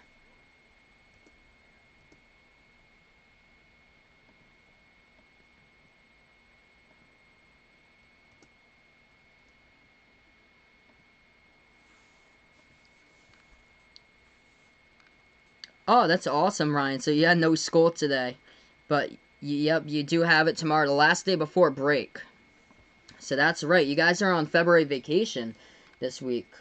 I actually have like a couple of days off from work this week. I have President's Day off from work, and I actually took off the Tuesday right after from work as well. So yeah, there's a bunch of games going on. Pac-12 matchups right now. Oregon State leading Utah 42-27 is the score. USC leading Washington 32-30. USC really needs this game as they are on the bubble to be a part of the NCAA tournament. Other games going on tonight for college basketball. Let's see what we got. As far as some of these games, Indiana leading Iowa now 76-61 with about 3.5 left to go. Awesome. So, Colin's a Maryland fan as well as a Hawks fan. And the Hawks, before the trade, they had Bruno Fernando, Kevin Huerter, Alex Len. So he has said that was disbanded there. But the Hawks have lots of potential. Yeah, for sure there. Bruno was a fun player last season to watch. Maryland is a dangerous team, too. Jalen Smith, Eric Ayala, Anthony Cowan. That team is basically, I think, like, a couple of those players, they got some good size on that Maryland team. Jalen Smith, for sure, is a tough one to take on. They could go really far in the tournament. And they're still a red-hot team. It's kind of interesting with Maryland. Sometimes they play down to their opponents, just like the game against Nebraska. But it seems like the big games this season, they've been able to come away with them or so. So we're going to get back to action here. Second half in just a moment. 35-26 the score. If anybody's new here on the channel, feel free to hit the like, hit the sub as I call play-by-play basketball, college basketball, NBA, the March Madness tournament on the channel here. That was a great game last season. Maryland against LSU. That was like my first ever college basketball stream that this channel just started really taking off. That was the stream that I think I hit 100 people on for the subscriber count. And that was during that game during the March Madness tournament. That was an incredible game. And I had barely started out the channel by that point. That was like my first or second month or so streaming. Alright, so Colorado up by 9. They went on a 20-0 run at one point here, right before halftime, before the Ducks were able to get back into it a little bit. So we'll get back right now into this game, second half.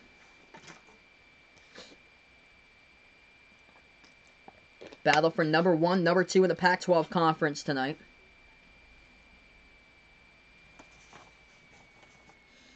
And Colorado will get the basketball. The Buffaloes will go on the court from right to left here in the black uniforms, white lettering for the second half. So right to left in the court they go. And Oregon will go left to right with the white uniforms with the green numbers and letters. Colorado misses the jumper at the free throw circle. They tip it back out, though, and get the offensive board. Buffaloes have it. Bounce pass. Left baseline. Low post Bay. Swings it back out. Open three. They take it. It's up. It's good. Colorado, just like that, starts off with a triple. They lead by 12. Three-point shot good by Shane Gatling, the senior from Baldwin, New York. Oregon with the basketball. First possession now of half number 2. Ducks have it at the top of the key into the hands of Duarte. Duarte now at the free throw circle. Makes his move. Spin move. Low post. Almost lost control of the basketball. We got a foul picked up on the court. Committed by Colorado. Stops the clock with the first 41 seconds through half number 2.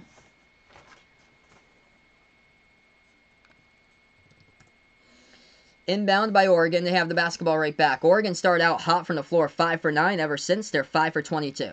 They have it at the left wing. Bounce pass over, left elbow. For the Ducks, spin move, low post, puts it up. No good off the back iron. Rebound by the Buffaloes. Hey, thanks so much, brother. I appreciate my man John here on Off the Wall Hockey. You guys are awesome as we get this play-by-play community growing and growing throughout the streams as I do them. Colorado gets the offensive rebound, left elbow, passes over free throw circle, takes the jumper, no good, hits the front rim, rebound Ducks. Ducks with the ball past half court. Top of the key, Duarte. Duarte with the ball. And now he dribbles to the left elbow. Still has it.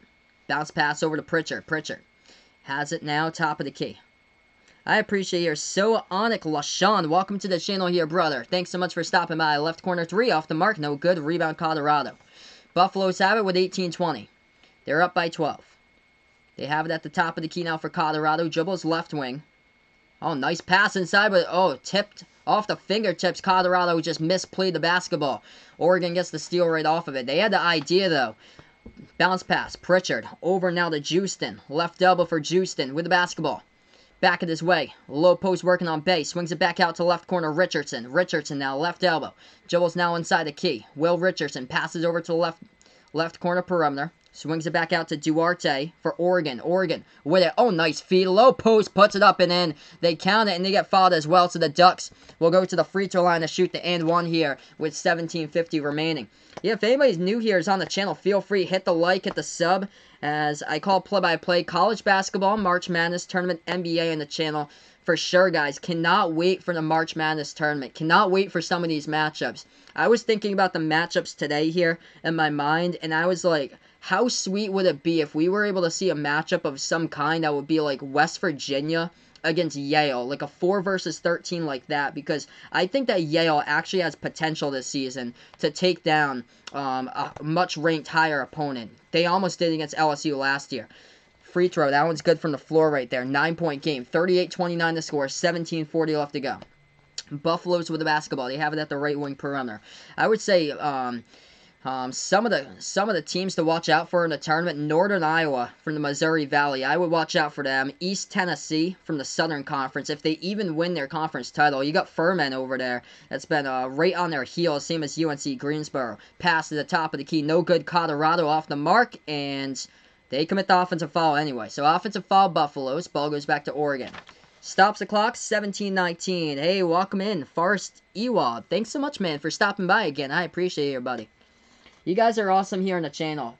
Much better stream than what I went through during the past, like, 24 hours here with the old stuff from just the other night. Low post. Oregon puts it up. We got a foul in the low post. So 2 shots coming up by Walker at the free throw line. Keep on going, guys. If anybody's new here to the channel, feel free to smash the like, hit the sub. Feel free. If anybody's new, let me know where you who you're rooting for, by the way, in this game. If you're an Oregon fan, if you're a Colorado fan, let me know as well. I'm from Massachusetts, by the way. I appreciate it. Sonic LaShawn, thank you so much for finding my channel. It means a whole lot to me. First shot, no good by MJ Walker at the free throw line by the Ducks. He puts out. Honestly, best announcer ever. He is literally amazed. Thank you so much, man. I appreciate it as we keep on growing this channel. We got an incredible stream back on Saturday. It was awesome. We did North Carolina against Duke. We got over 8,000 people in that game. That was my most highly watched stream before. I was amazed just by the numbers of the turnout of that stream. And I've only been on YouTube now for a year. Colorado, dribble drive, length of the distance of the court. They lose control of the basketball underneath the hoop. And it looks like it'll go back to Oregon with 17 minutes. Hey, welcome in, my man, NFL Nation. Thanks so much here, brother, for stopping by in the channel once again. Awesome. Sonic LaShawn, a huge Ducks fan on the channel. Baby diehard fan here. Thank you so much for stopping by. I call play-by-play all different types of college basketball teams.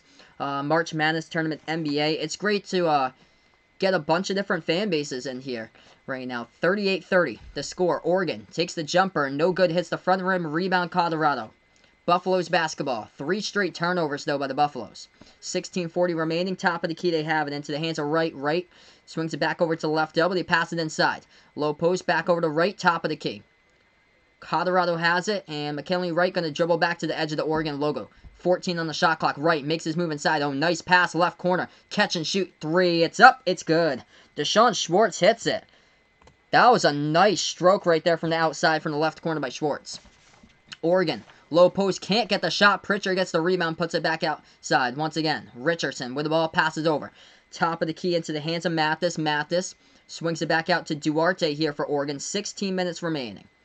They have it into the hands of Pritchard. Pritchard with the basketball. Passes over left corner. It is up. It is good. Just like that. Will Richardson dropping down the triple for the Ducks. 8-point ball game, folks. And a good one right now. Ooh! Did Oregon take it? Did Oregon steal that one? The ball got tipped out of bounds. Stops the clock with 15:53. Colorado had the inbound at the corner of the court. Let's see here in the replay. Colorado bounce pass. Ooh, that was close. Did they touch it? Did Oregon touch it? Let's see here. I'm going to confirm. Let's see. I'm going to bring up what happened here. That was close in the replay. Let's see what the refs said. They said, I think it's out by Oregon. But we will confirm with you guys once we get back into this game right after this TV timeout. That looked really close in the inbound just a moment ago. Forrest as well, a Duck fan. Thank you so much, everyone, for stopping by on the channel. This is my first Duck stream in about like a month or so. I think I called that insane game. It was like a month ago against Arizona. They won by 1 point in OT. Sonic here, like in Oregon to win March Madness. Anything is possible, man. Honestly, anything is possible this season for March Madness, especially the craziness of college basketball. But if Oregon's going to win March Madness, it all has to be in the hands of this man, Peyton Pritchard. He's going to have to lead his team there to win the title if they do win it. Let's see, Vaughn putting out KHL, ending in 2 weeks from Thursday. KHL always on the morning, so Vaughn, of course, does not have the time to watch that because of school. Yep. Yeah, you're in class. You need to be focusing on your classwork there. You can't really get behind in class or so, Vaughn, because if you get behind, you know, it's gonna be a rough time trying to catch up. The only thing that I recommend you guys to watch in class is watching March Madness and out in the hallway or so. Like the time we had a substitute in band class during my senior year, and everybody was huddled around one of my friend's iPads watching UMass get destroyed by Tennessee. And I'm from Massachusetts, by the way. I'm more of a fan of the Rhode Island Rams for college basketball, but But that was the only time I've ever seen Massachusetts, or UMass, ever play in the NCAA tournament, and they got crushed, and it's when I was a senior in high school. They got destroyed by Tennessee, and Tennessee was an 11 seed, and UMass was a 6. Yep, last year you guys almost beat Virginia. That was a low-scoring game. That was like 50, that was like low 50s by Virginia to like high 40s by Oregon. I appreciate here, Jack. If you wanted to donate, there's that dollar symbol right there next to the little emoji face. It's to the right of the emoji face. It's called Super Chat. Thank you so much, Jack. You guys are awesome here on the channel. So there's the little smiley face right below on the chat where it says say something, and then to the right of the smiley face there's that little dollar symbol. What year did I graduate? I graduated high school back in 2014. I graduated college in 2017. I actually graduated college in 3 years. I work now. I work as a production director at a radio station in my local area. So that's what I actually went to college for. It's like radio production, doing commercials. They're all audio work as well. 41-33 to score. 15:53 left to go. Yeah, there's something that you can drag along, I think, to increase the amount as well. You guys are awesome here on the channel. Inbounds. As Colorado has the basketball, they go coast to coast to get it blocked from behind to get the basketball back, though. Buffaloes into the lane. Floater off the back iron. No good. Rebound, Oregon. 15:40 left to go. Oregon with the basketball. Low post, puts up the shot. It goes up and in. That one will count for 2 right there by the Ducks, and it's getting to be a closer game right now. 6-point game here at home at Matthew Knight. Oregon showing up right now with a half-court trap. Colorado needs to get past the 10-second logo if they're able to. They're holding the basketball. Oh, it's tipped, deflected. Oregon almost had a steal, but it's going to be a reaching call by the refs on Chris Duarte. And it stops the clock with 15:23.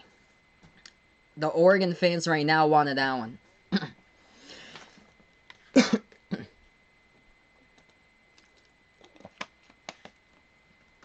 41-35 to score. 15:20 left to go. The biggest thing is just showing up here and being a subscriber. That's the biggest thing basically that I can ask for you guys. Everybody has been awesome here on the channel. You guys have been incredible since you found my stream from like the first time, like ever since. Everybody's been awesome. Missed 3-point shot by Colorado, rebound Oregon. Oregon with basketball, left baseline dribble. They have it now, back to the left elbow, takes the floater, no good, hits the front rim, rebound by the Buffaloes with under 15 left to go. 6-point game, Colorado basketball. Colorado with a left passes over from the left elbow to the top of the key, swings it back to the right wing here, Buffaloes. Now over to the right elbow once again to Evan Batty. Batty hands that one off, bounce pass, low post, puts up the shot now, and up and good. It counts off the backboard. It is good for 2 by the Buffaloes, and it stops the clock with 14.5 left to go. Yes, definitely. I appreciate it, Ryan, here. By the way, Ryan has been the first person ever who has come back to, like, my streams from, like, early on. Like, he is the first one who has come back here, like a ton of times, like, from, like, early on. Like, I've known Ryan since, like, April, when they did that first Celtics game against the Pacers. Like, everyone else, like, a lot of the people who I had before, like, during, when I first started off the stream, I started off late January of 2019, but I didn't really get, like, a great audience that came back during, like, January, February, March. It wasn't until that Celtics stream, Celtics versus Pacers, where that game really hit. That was my first 1,000 view video, and we have people who come back from, like, that stream and every other stream after, but the first one to come back from the earliest video was you, Ryan. It's a pleasure here. Everybody on the channel here. 43-35, 14 minutes left to go. Ducks with the basketball, takes a 3. Top of the key, it is up. It is good. We got ourselves a ball game. Will Richardson knocks down the triple 5-point game. Enver putting out here, last night, Luka Doncic, 33 points, 10 rebounds, 8 assists there. He puts out Luka for MVP. Luka is back here. Awesome, awesome. 43-38 with 13.5 remaining. Buffaloes basketball. They have it at the top of the key into the hands of Wright.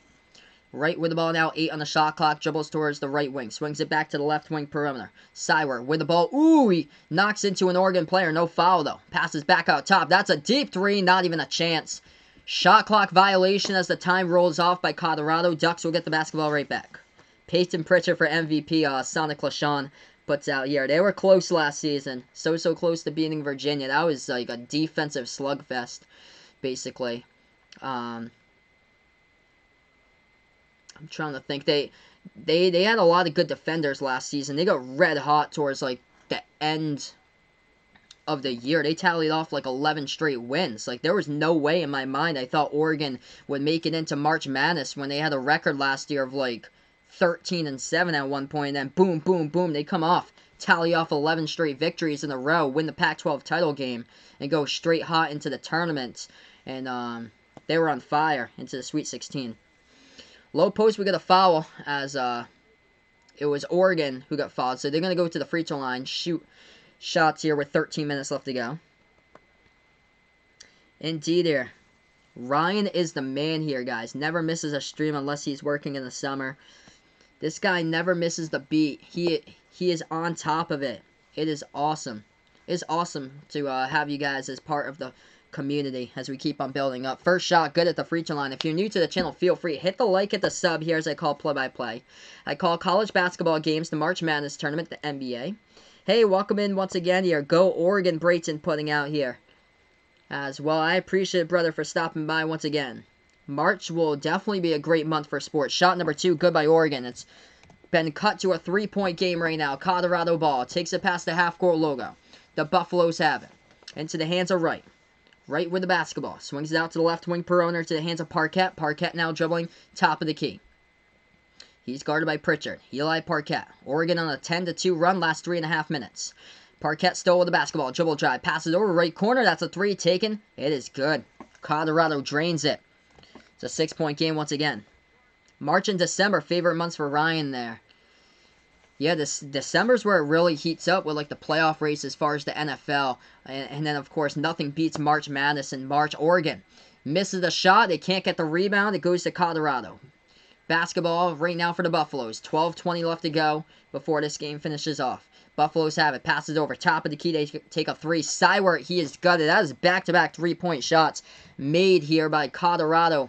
As it was just a 3-point game, it goes back to 9. 49-40. Just like that, timeout on the floor. Dana Altman here of Oregon stops the clock with 12:06 left to go. If anybody's new, feel free. Hit the like, hit the sub. Indeed, December for the holiday season. So festive around Christmas time. And of course, March Madness. Vaughn putting out, can't believe it's almost March and he feels like he moved to his new school just yesterday. Yeah, man, it just feels like it was just that other day. That it was like November there, Vaughn. Like, I remember the months leading up to that, you were telling me about your new school, and it seemed like it was just November the other day. Time sure does, indeed, just fly right by. Selection Sunday, the day after Ryan's birthday. Awesome. So your birthday's on a Saturday, man. That's cool for you. That's a great day to have a birthday for a Saturday. Right now we're on break, everyone. Colorado leads by 9, 49-40. We got 12 minutes left to go in this game right now. Hey, welcome back in here, Alex. Thanks so much for stopping by once again. He is back. He is mad, though. CJ Frederick for Iowa. Oh, sorry to hear that, bud. He is injured. Oh, man, that's a crusher there for Iowa, dude. Hopefully it's not, like, severe or anything. Yikes. He had to go off the court, helped off the court, could not put any pressure on his foot or leg. Oh, man, oh, man. Ouch, dude. Hopefully it's nothing severe. Oh, man, that's terrible to hear. Oh, geez, x-rays. Yeah, that's never good for x-rays. Let's see if there's any, like, news about that or anything. That is not good. Ooh, man. Second favorite player. Yeah, he was the top 3 scorer for the team. Leaves the game with an ankle injury about an hour ago. Oh, man. 89-77. Indiana scored 89 points. Wow, Luka Garza with 38 points. He's a freshman, too. He's a good 3-point shooter, what I'm seeing here. 47% from 3, and he is hurt. Oh, man. That's bad, especially injuries during this stage of the season. Kansas State was that type of team last season. Kansas State got injured with it was Dean Wade of Kansas State, and he didn't return to the tournament, and they lost to UC Irvine in the first rounds. Hey, welcome on the channel once again, Micah. Thanks so much for stopping by. Yeah, I am shocked about that. I am shocked that Georgia Tech, who isn't even playing for the tournament.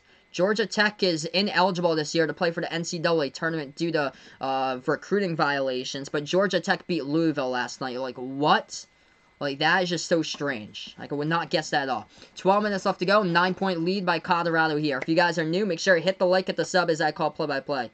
Hey, welcome in here. Jacob Rouse, thanks so much for stopping by. I am shocked right now that Oregon is down. They allowed Colorado to go on to a 20-0 run. If I had to bet on this game, I would have Oregon in this one. Oregon's perfect. They're 12-0 at home. Ducks with the basketball. Pritchard swings it back over to the left wing perimeter. Now they have it top of the key over to Richardson. Richardson hands off to Pritchard. Oregon with the basketball. 11:50 left to go. They have it top of the key. Dribble drive, low post. They put up the shot. It's blocked from behind. They get the offensive rebound, though. They put it back to the left corner. Take a three. They bank it up and in as the shot clock expires. Massive three-point shot right there by Oregon to a 6-point game. That was just the luck right there. They go with a half-court press. Colorado able to get it past half-court, though. They're up by 6. 11:30 left to go. Oregon tips it from behind. They steal it back. Ducks with the basketball off the steal. Dribble drive. Low post. Lots of contact. Where's the foul going to be? Is this going to be defensive or offensive here? We're going to go to commercial break. There was a lot of contact on that last one.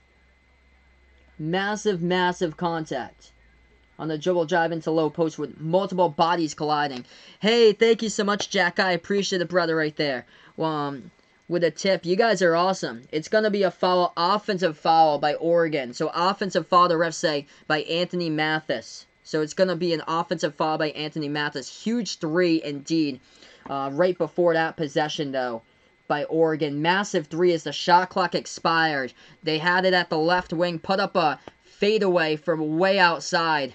They just flung it up there. They were able to get it to bank up and then off the backboard. That was massive. Hey, welcome in, Chris S., my man. Thanks so much for stopping by here once again.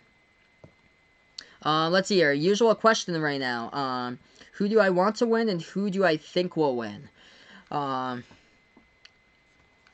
I'm not a fan of either of these teams, but I always liked Oregon growing up. Like, when I was a kid in middle school, like the Oregon jerseys, more for the football team, though, because the football team was, awesome with the stuff. I used to follow the football team a bunch back when I was younger. LaMichael James, Jeremiah Masoli, Darren Thomas took the team to the national title game. Who do I think will win? I've got Oregon in this one. I would say Oregon will win it. If I had to predict before the game, if I had to predict the score, I would go Oregon 71-68. I would say a 3-point win there by the Ducks in this one. Ooh, man, Fran McCaffrey got teed up. A technical there. He thought that it was goaltending. Man, that's an unfortunate game for Iowa, and they got another big one next week against Ohio State.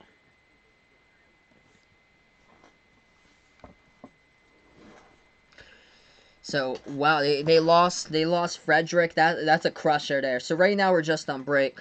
So some of these teams right now, I feel like it's to the boiling point that they might not even make the tournament. I can name a couple of teams that are on, like, basically the boiling point, that they could collapse this season, not make the tournament. For sure, Memphis is the one right now. So Memphis is the one right now that's on the boiling point. Illinois, I feel really bad for Illinois. They got their star point guard, Ayo Dosunmu. Ayo Dosunmu got injured on the last play against Michigan State. His knees just buckled. It was a terrible to see that with the final second of that game. There's a couple of teams, though, that could possibly just drop and not even make the tournament. And I'm afraid I'm a fan of one of those teams. And I'm a Rhode Island fan. And that loss to Dayton, by the way, that was just, oh, man. That Obi Toppin Windmill, of course. Respect there for Obi Toppin. He is a one-of-a-kind, incredible player. So we're back to action in this game, but, man, that might have just put a stamp on Rhode Island's season. I was looking at Rhode Island's schedule. none of those teams are going to be easy coming up besides the St. Joseph's game on Saturday. 49-43 the score. We're back into this game, and there was a foul by Oregon in the low post. Colorado go to the free throw line, shoot 2. We have 11:13 on the clock. If you guys are new, make sure hit the like, hit the sub as I call play-by-play. Evan Batty at the free throw line. First shot's up, first shot's good. USC is on the bubble as well. USC, Stanford, a lot of these teams are on the bubble. As far as college basketball, that might even miss the tournament. Shot number 2 coming up. That one is up, and that one is through. It's an 8-point game. What happened to UNC? They lost to Wake Forest. Yeah. Let's see here. North Carolina basketball. They take on Virginia next. They lost to... Yeah, they lost to Wake Forest the other night. Tuesday night. 74-57. They lost to Wake Forest. 51-43 the score. Oregon. Dribble drive inside. Puts it up with a hook. Left-handed. Get it a fall. That shot is good by Oregon. By Addison Patterson. It will count. They're fouled as well. And they will go to the free throw line and shoot the and one. Coming up at the line, and the good one. Right now, 51-45. If you guys are new to the channel, make sure smash the like, hit the sub here as I call play-by-play. Indeed, Ryan putting it out here. He is the biggest Obi Toppin lover. And in my opinion, from that game, what I learned on Tuesday night against Rhode Island, Dayton looks like a national champion, in my opinion. Dayton could win it all right there. They are so deep. People think that it's just Obi Toppin. No way, it's not Obi Toppin. They got quite the players right there in the starting 5, and it goes beyond the starting 5 into the bench. Colorado with the basketballs. Oregon hit both of the shots at the free throw line. It's 51-47, 10.5 left to go. Colorado, dribble drive low post. They lost control of it, but it was tipped out of bounds by Oregon. So the inbound by the Buffaloes, passing over to the left corner, ball tipped out of bounds. Oregon pleading their case that they're going to get the basketball. The refs are going to meet right here to see who it's on. The refs talk about it. They say it's out of bounds by the Ducks. So Dana Altman wondering why why about that. It's going to be Colorado basketball. They put it into the backcourt. 18 on the shot clock. 10:30 left to go in this game. Buffalo's ball. They lead by 4. They have it at the edge of the Oregon logo. That's right. Swings it out to the right wing perimeter. Back over to the top of the key now. Right with the basketball. Dribble drive. Puts it up. Floater. No good off the side of the backboard. And it gets tipped around. Rebounded by Duarte of the Ducks. Oh, nice pass right ahead of the pack right here. Oregon reverse hand. Gutted a fall. 2-point game. Will Richardson into the lane. Gets that one to fall. Banks it up and in off the backboard. 51-49. Halfway through now. Half number 2. 10 minutes remaining. Left baseline dribble. Colorado passes back into the key. We got a foul. Foul on the court right now. 9:57 left remaining. And a good one at the moment here. Don't forget, hit the like, hit the sub. If anybody's new, feel free to hit the notification bell as well as I call play-by-play here on Behind the Arc Basketball on YouTube. College basketball, the NBA, and the March Madness Tournament all on the channel. So let's hear right up. We'll go right back over to the chat. We had a lot of things going on. Hey, welcome back, Jason, here once again, as he is rooting for the Ducks as well in this one. If I had a bet on this one, I would go for Oregon. They were just down 49-40. Make that 51-49 right now with 9:57 left to go. Yeah, Obi is he's projected to go number 10 to the Kings, but maybe the Celtics. Yeah, that would be insane if the Celtics can get him, Ryan. I was looking at some of the stuff, and some of the sites were saying even like top 5 or so for Obi Toppin. Like if he keeps on playing, like how he's been playing there. And people are talking about how like Dayton doesn't really have like a legit schedule. Look at all those quad 1 opportunities they have. A win over VCU that they crushed them. A win over Rhode Island. They have a ton of quad 1 opportunities. By the way, talking about Dayton, Colorado beat Dayton this season 78-76. Dayton took their foot off the gas pedal and lost that game. What they showed to me on Tuesday night, they played all 40 minutes of basketball. They should have crushed Rhode Island by 30 though. That ball stolen away by Oregon. They go into the lane, miss the shot right there on the layup, and the ball goes back to Colorado. 9:30 left remaining. Buffalo's ball. They dribble past half court. Buffaloes have it, swings it back out to right at the left wing. Passes over top of the key here for Colorado.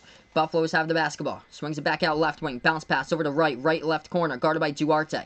Passes over left base, left elbow. Takes the jumper. Well, whoa, way off the mark by Tyler Bay. Offensive rebounds.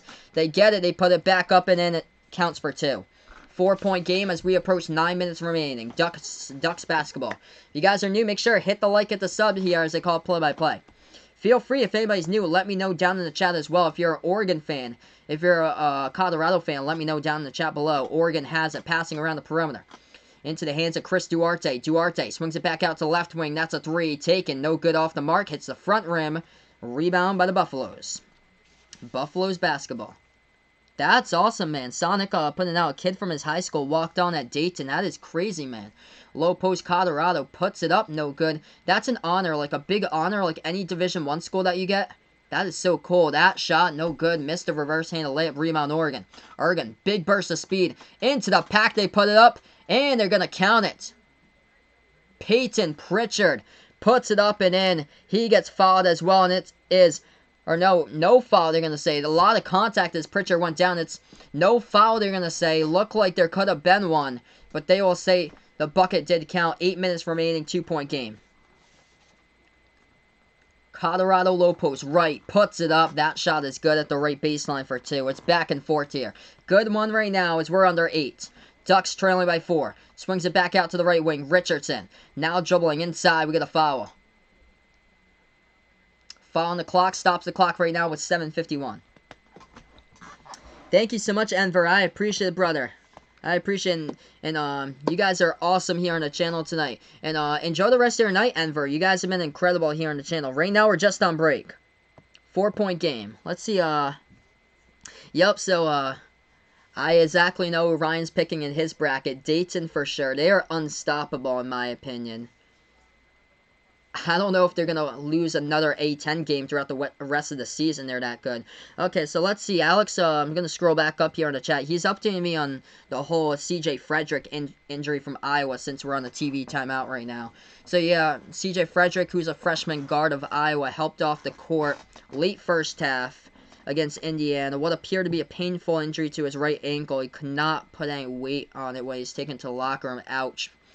Oh, man. He had missed 2.5 games in January with a stress reaction in the left foot. That's the worst when you just re-injure yourself.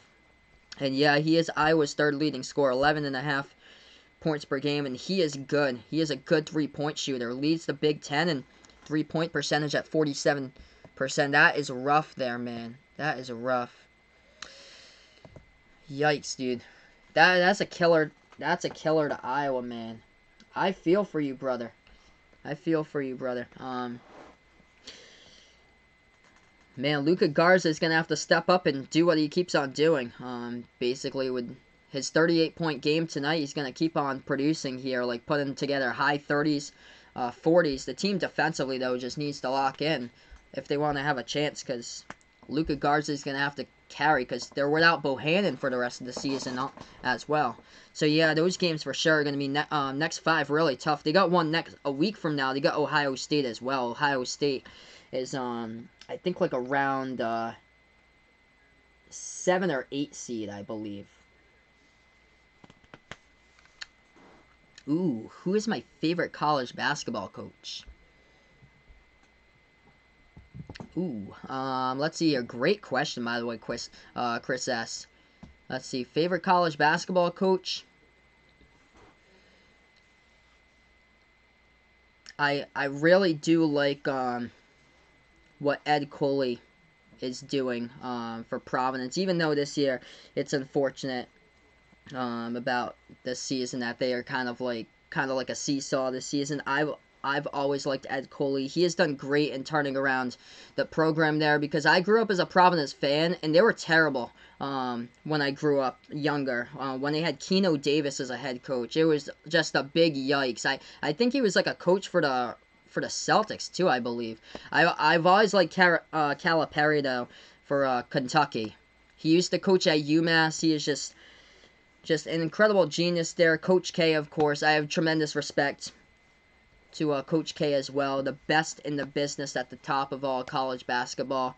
So I would say those 3, and I'm liking David Cox at Rhode Island now, since I'm from New England and like a big URI fan also. I really enjoy what David Cox has done, but I think also Dan Hurley is gonna create something special when they move to the Big East for UConn. Dan Hurley, if he is able to step back in what UConn did a decade ago and get some big name recruits, they'll be back right there and be competitive, and they'll be ranked inside the top 10 in a couple years from now, I bet you. We're back to action. Oregon gets the shot in the low post. They put it up. That one's good for 2. 55-53, 7.5 remaining. 7:20 left to go. Colorado with the basketball now. They have a top of the key Buffalo. Swings it back to the right wing perimeter. Brad Stevens is, because Brad Stevens is a genius. I would say Nick Nurse. Nick Nurse and what he's done for the Raptors this year has been great without Kawhi. Like, I thought that team could be like a 6 seed or so in the Eastern Conference, but man, they've just surpassed expectations big time. So I would say Nick Nurse. 6:45 left to go. Top of the key, Colorado with the basketball. They have Oregon gets the basketball back. Oregon takes the 3. No good. They miss it. A rebound by Colorado. Colorado with the ball now. They take it past the half-court logo. 6.5 left to go. 2-point game. If you guys are new to the channel, make sure hit the like, hit the sub here as I call play-by-play. They have it at the right corner perimeter. Buffaloes with the ball. Double team. Oh, they're going to get trapped up there. Oregon gets the steal. They got numbers. Oregon swings it over. Takes a 3. No good. Duarte just squares up for it. Takes the 3 and hits the front rim. Like, could have passed the basketball. Colorado into the lane. Puts it up. It will count. It will go down for 2 right there by the Buffaloes as they lead by 4 now. 57-53 with 6:12 left to go. Yep. Alex here. Of course, huge Fran McCaffrey fan since he's the coach for Iowa. And also, his son plays on the team as well. Celtics down in overtime. Wow, Clippers taking them to overtime tonight. Thanks so much for the update there, Ryan. Whoa, Celtics leading now, folks. Celtics leading here, Ryan. 125-124 with 53 seconds left to go in overtime. I would also have to say Doc too. Doc as well, because he used to coach for the Celtics, and he is building something incredible there. I got a whole lot of respect going out to the Clippers, because he is building something incredible. And I think, honestly, the Clippers are going to win the NBA title. Free throw at the line, that one's good. 58-53 to score. 6 minutes remaining. Oregon with the basketball. Swings it out to the right wing perimeter. Into the hands of Richardson. Richardson in the key. Passes down. Oh, off the fingertips, and it goes out of bounds. Walker had it underneath the hoop just a little bit wide and over C.J. Walker's fingertips, and it goes out of bounds. So inbound coming up for Colorado. Bruce Pearl for sure, Jason's putting out there. He's been great at Auburn so far. Just has transformed that basketball program to great heights, because that was a team that just wasn't really that competitive back in the 2000s for Auburn, and in the 2010s they got so much better. That's a 3 taken. Oregon off the mark, no good. Rebound by Colorado. 5-point game, 5.5 left to go. Buffaloes with the basketball, dribbles past half court. That's insane that the Celtics have able to stop Paul George and only allowed 4 points. Wow. That's crazy. Celtics are just locked in. They're good defensively. They can lock in defensively. I think they're like top 3 right now in fewest points allowed this season. Colorado takes the 3. This one, top of the key. Off the mark, no good. Fight for the basketball. Ooh! We got a tackle on the court right there underneath the hoop. Oregon fighting for that basketball with a Colorado player was Walker for Oregon, who tried to rip it out, just took the Colorado player right down to the ground as we get a massive foul with 5 minutes remaining. I gotta see this on the replay. Who is going up for it? C.J. Walker. Ooh. Man, that had to hurt right there. Who was that? 21, Evan Batty for Colorado, battling for the basketball with Walker. And oh man, Walker just tackled him right. It was a tie-up. They're going to say it's a tie-up. How is that not an Oregon foul? I have no clue. So this basketball goes back to Oregon. Like, what? Okay, so Oregon has a left wing perimeter. Walker's weight just clearly went on Batty. Like, how is that not a Ducks foul? Oregon has a left corner perimeter. 4:40 left to go. They have it at the left wing with Pritchard. Pritchard with the basketball now. Takes a step back 3. It's in the air. Oh, my goodness. He gets it. There you go for the senior leader. Puts it to a 2-point game. 58-56 with 4:35 left to go. Make sure, hit the like, hit the sub here. Peyton Pritchard raising the roof right now at Matthew Knight Arena. Timeout on the court taken by the Buffaloes. And a good one right now in this one. By the way, Celtics lead the Clippers. 24 seconds left to go indeed. 127 to 124. Wow, what a game here. Leading scorers tonight, Oregon. Leading the way tonight, Will Richardson, 14. Peyton Pritchard, 12.6 assists. All 6 assists, by the way, in the second half. Step back 3 just a minute ago by Pritchard. That was nasty from the left wing perimeter. And it's a whole new 2-point game right now. Colorado leading scorer, Deshaun Schwartz, 14 points, 12 by Evan Batty. What a game. That might have just completely changed the scape of this one tonight. Let's see here. We'll go right back onto the chat. I'll scroll up there for you, Alex. Let's see. Both Suns. Oh, yeah, I remember hearing that. This, man, terrible. So sad. Patrick and Connor almost diagnosed with cancer. And they do not have it anymore, which is good there. They do not have it anymore. 58-56 the score. 4:20 remaining. Colorado basketball, they lead by 2. Bounce pass over to the right wing perimeter. Now they take the right baseline jumper. That one's up. No good. Rattled out. We got a push off. Evan Batty commits the offensive foul on the rebound, and the ball go right back to Oregon. That is foul number 7 as well. So this ball not only go be inbounded by Oregon. It's going to be free throws instead at the free throw line in the bonus. So 1-on-1 bonus coming up right now by the Ducks with 4:18 left to go. So let's see what we got for that Celtics score here. I'll update you guys. 20 seconds remaining. Celtics up by 3 against the Clippers. The Celtics do come away with that victory. That is a good one tonight. First shot. Oregon at the free throw line. 1-on-1 bonus. They hit it. That is good. At the free throw line. Hit that one down right there. That was by Will Richardson. Shot number 2 coming up by Richardson at the line. Celtics. Clippers tied up at... Ooh. What I'm getting here, Ryan, man. 127, end of overtime. Clippers hit a 3-point shot when the buzzer expired to end OT. That's what I just got there from the final score. So it's going to go into a second overtime. Honestly, in my opinion, there's no better game to go into double overtime or triple overtime or quadruple in the NBA or anywhere, or more like the NBA besides the All-Star break.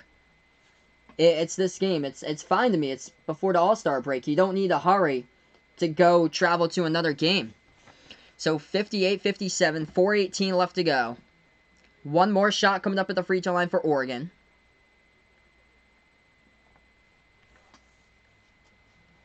This shot coming up here by Richardson. That one's good. He's got 16 tonight for the Ducks. Tie game here. Make sure to hit the like, hit the sub. Hey, welcome back in here. Gaze, thanks so much for stopping by. What a game right now.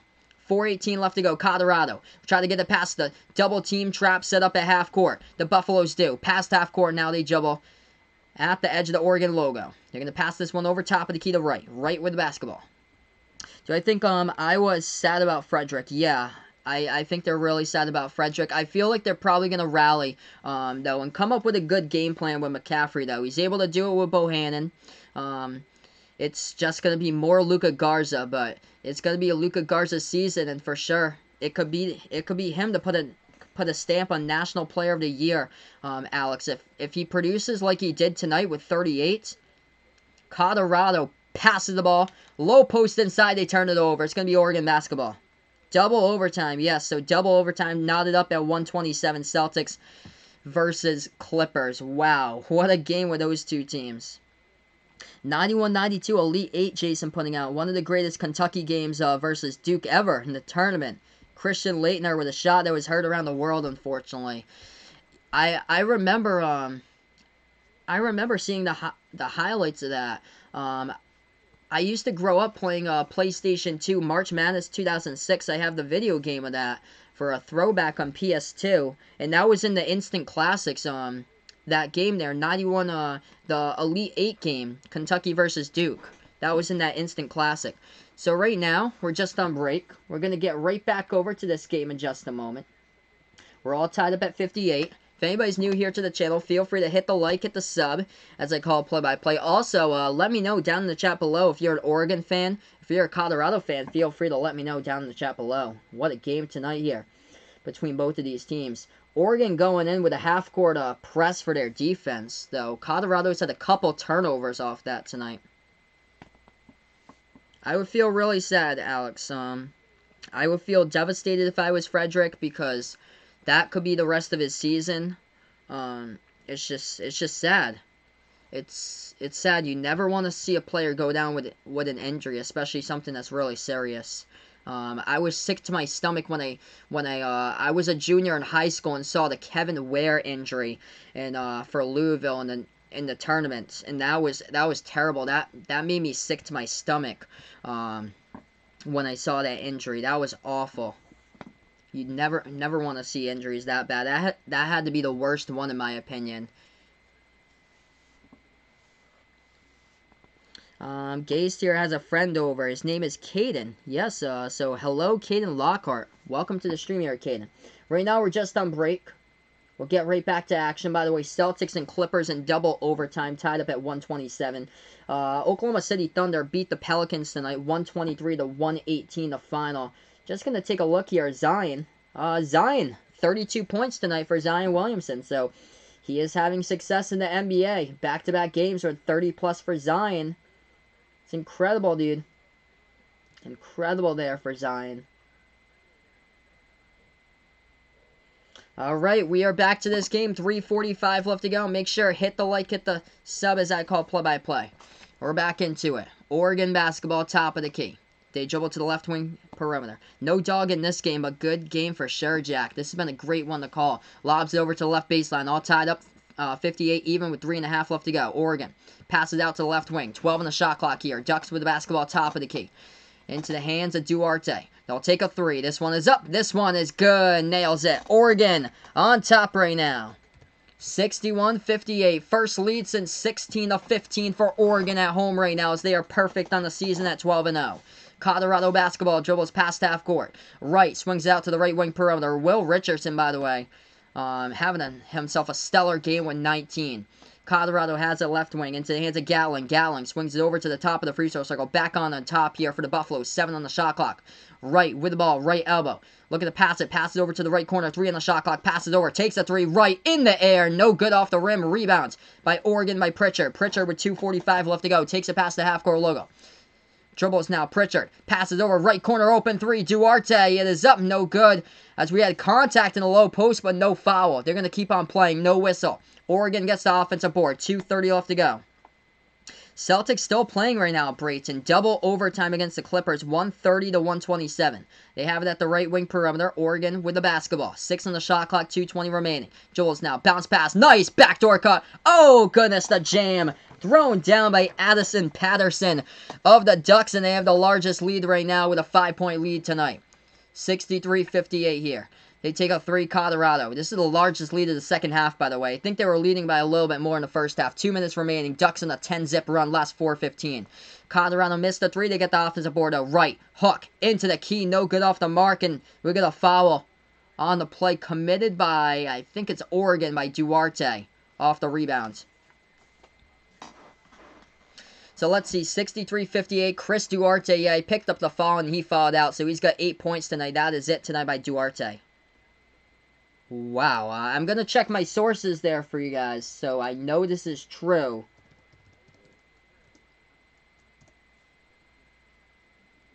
I will check my sources there.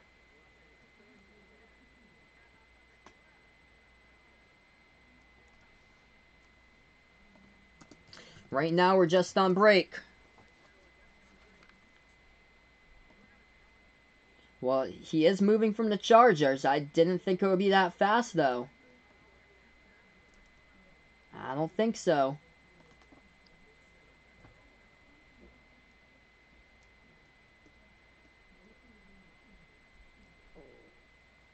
No, I don't see anything. 130 all, C's versus Clippers. I don't see anything about that. going to the Colts. I do not see that. I cannot confirm that. So, Jacob even putting, did Rivers really sign with the Colts? I cannot confirm that here. Make sure with the sources you guys got. Colorado inbounds. They get stolen away by Oregon. Oregon going in clear path, and they lay it up and in for 2. They got the largest lead tonight. It's 65-58 to score. 12-zip run by the Ducks with 1:45 left to go. Thanks so much, Ryan, for the updates. 132-130. Celtics up against the Clippers in a massive game right now in double overtime over on TNT. We got 1:45 here. If you guys are new to the channel, make sure hit the like, hit the sub, as I call play-by-play basketball on Behind the Arc Basketball on YouTube. And let me know. Feel free to let me know if you're an Oregon fan, if you're a Colorado fan, down in the chat below. By the way, Celtics lead 2 minutes left to go in overtime, 134-130. 1:45 left to go in this game. What a game here by Will Richardson. 19 points for Oregon. Peyton Pritchard with a double-double, not with an assist, by the way. 14 points, 10 rebounds for Pritchard. Thank you to Gay's friends there. Thank you. So Colorado get the inbound right back after this break.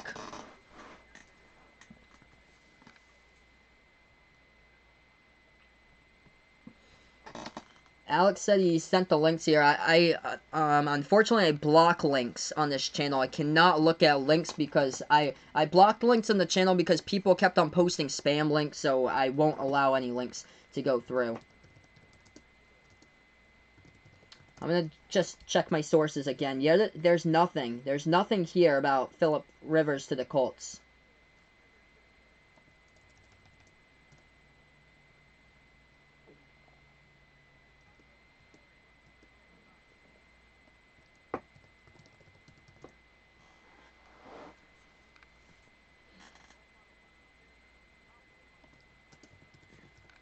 I'm just trying to confirm here.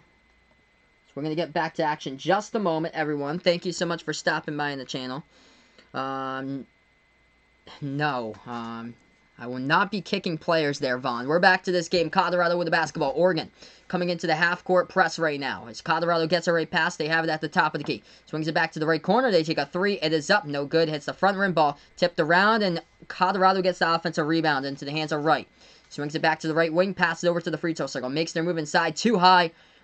Or no, they bake it up and in off the backboard. That will count for 2, actually.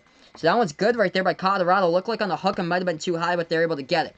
5-point game, 115. Pritchard with the basketball.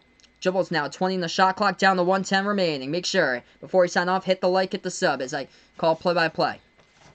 Oregon has as we approach 1 minute remaining. Pritchard with the basketball now over to Richardson. Swings it back out to the right wing. Patterson, who had a jam just a couple moments ago. Patterson back over to Pritchard. 3 in the shot clock. Pritchard in the 3, in the air. Oh, what a block by Wright off of Pritchard, but was there a foul? The refs are going to call a foul on McKinley Wright. Will it be your shot clock? Oh, they're going to say shot clock violation. Shot clock violation by Oregon, and the shot clock when Pritchard released was down to 1. That was odd. That looked close. Close. It was a block shot. The refs will call, so the ball go right back over to Colorado. Wow, Celtics now exploding. Thanks so much for the update there, Ryan. 137-132. Celtics up by 5 in double overtime against the Clippers. Battle of attrition over there at the TD Garden tonight, and the fans are treated to some extra time. Colorado down by 5, 43 seconds left to go. They got the basketball. They swing it over top of the key. They need to take some shots right here, dribbling too much. They got 20-second differential shot clock and game clock right now. They take a 3 off the mark, no good. Oregon grabs the rebound. You got a foul if you're Colorado. They do. 27 seconds left to go, and Colorado commits the foul, and Oregon will go to the free throw line and shoot in the bonus in the 1-and-1. 5-point lead tonight by the Ducks. We'll see if they can hit their free throws at the line.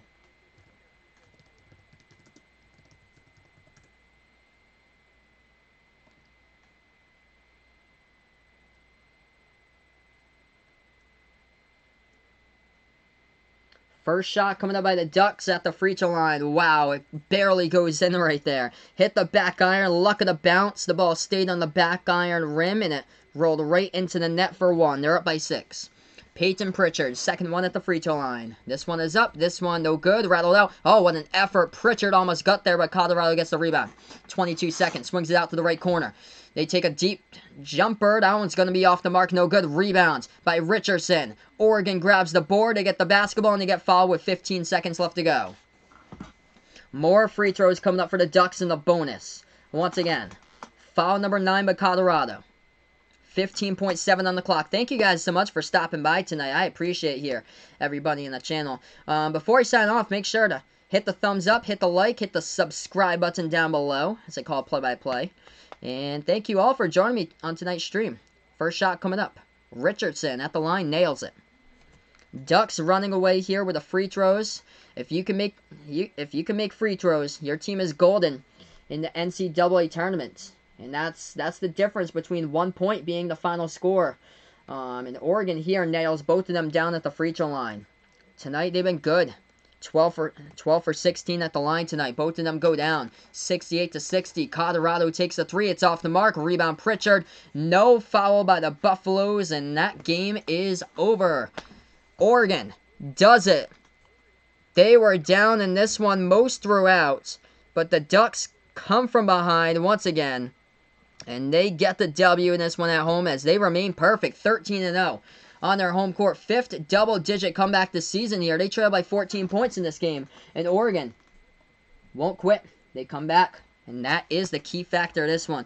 Thank you guys so much for stopping by on the channel. No, that is not recommended there, Vaughn. Coaches should not be screaming at other players in the ears. Welcome to the channel, Nathan Tesfu. What is up, Nathan? Thank you so much for stopping by here, for catching the final score on my stream. Oregon gets the W tonight.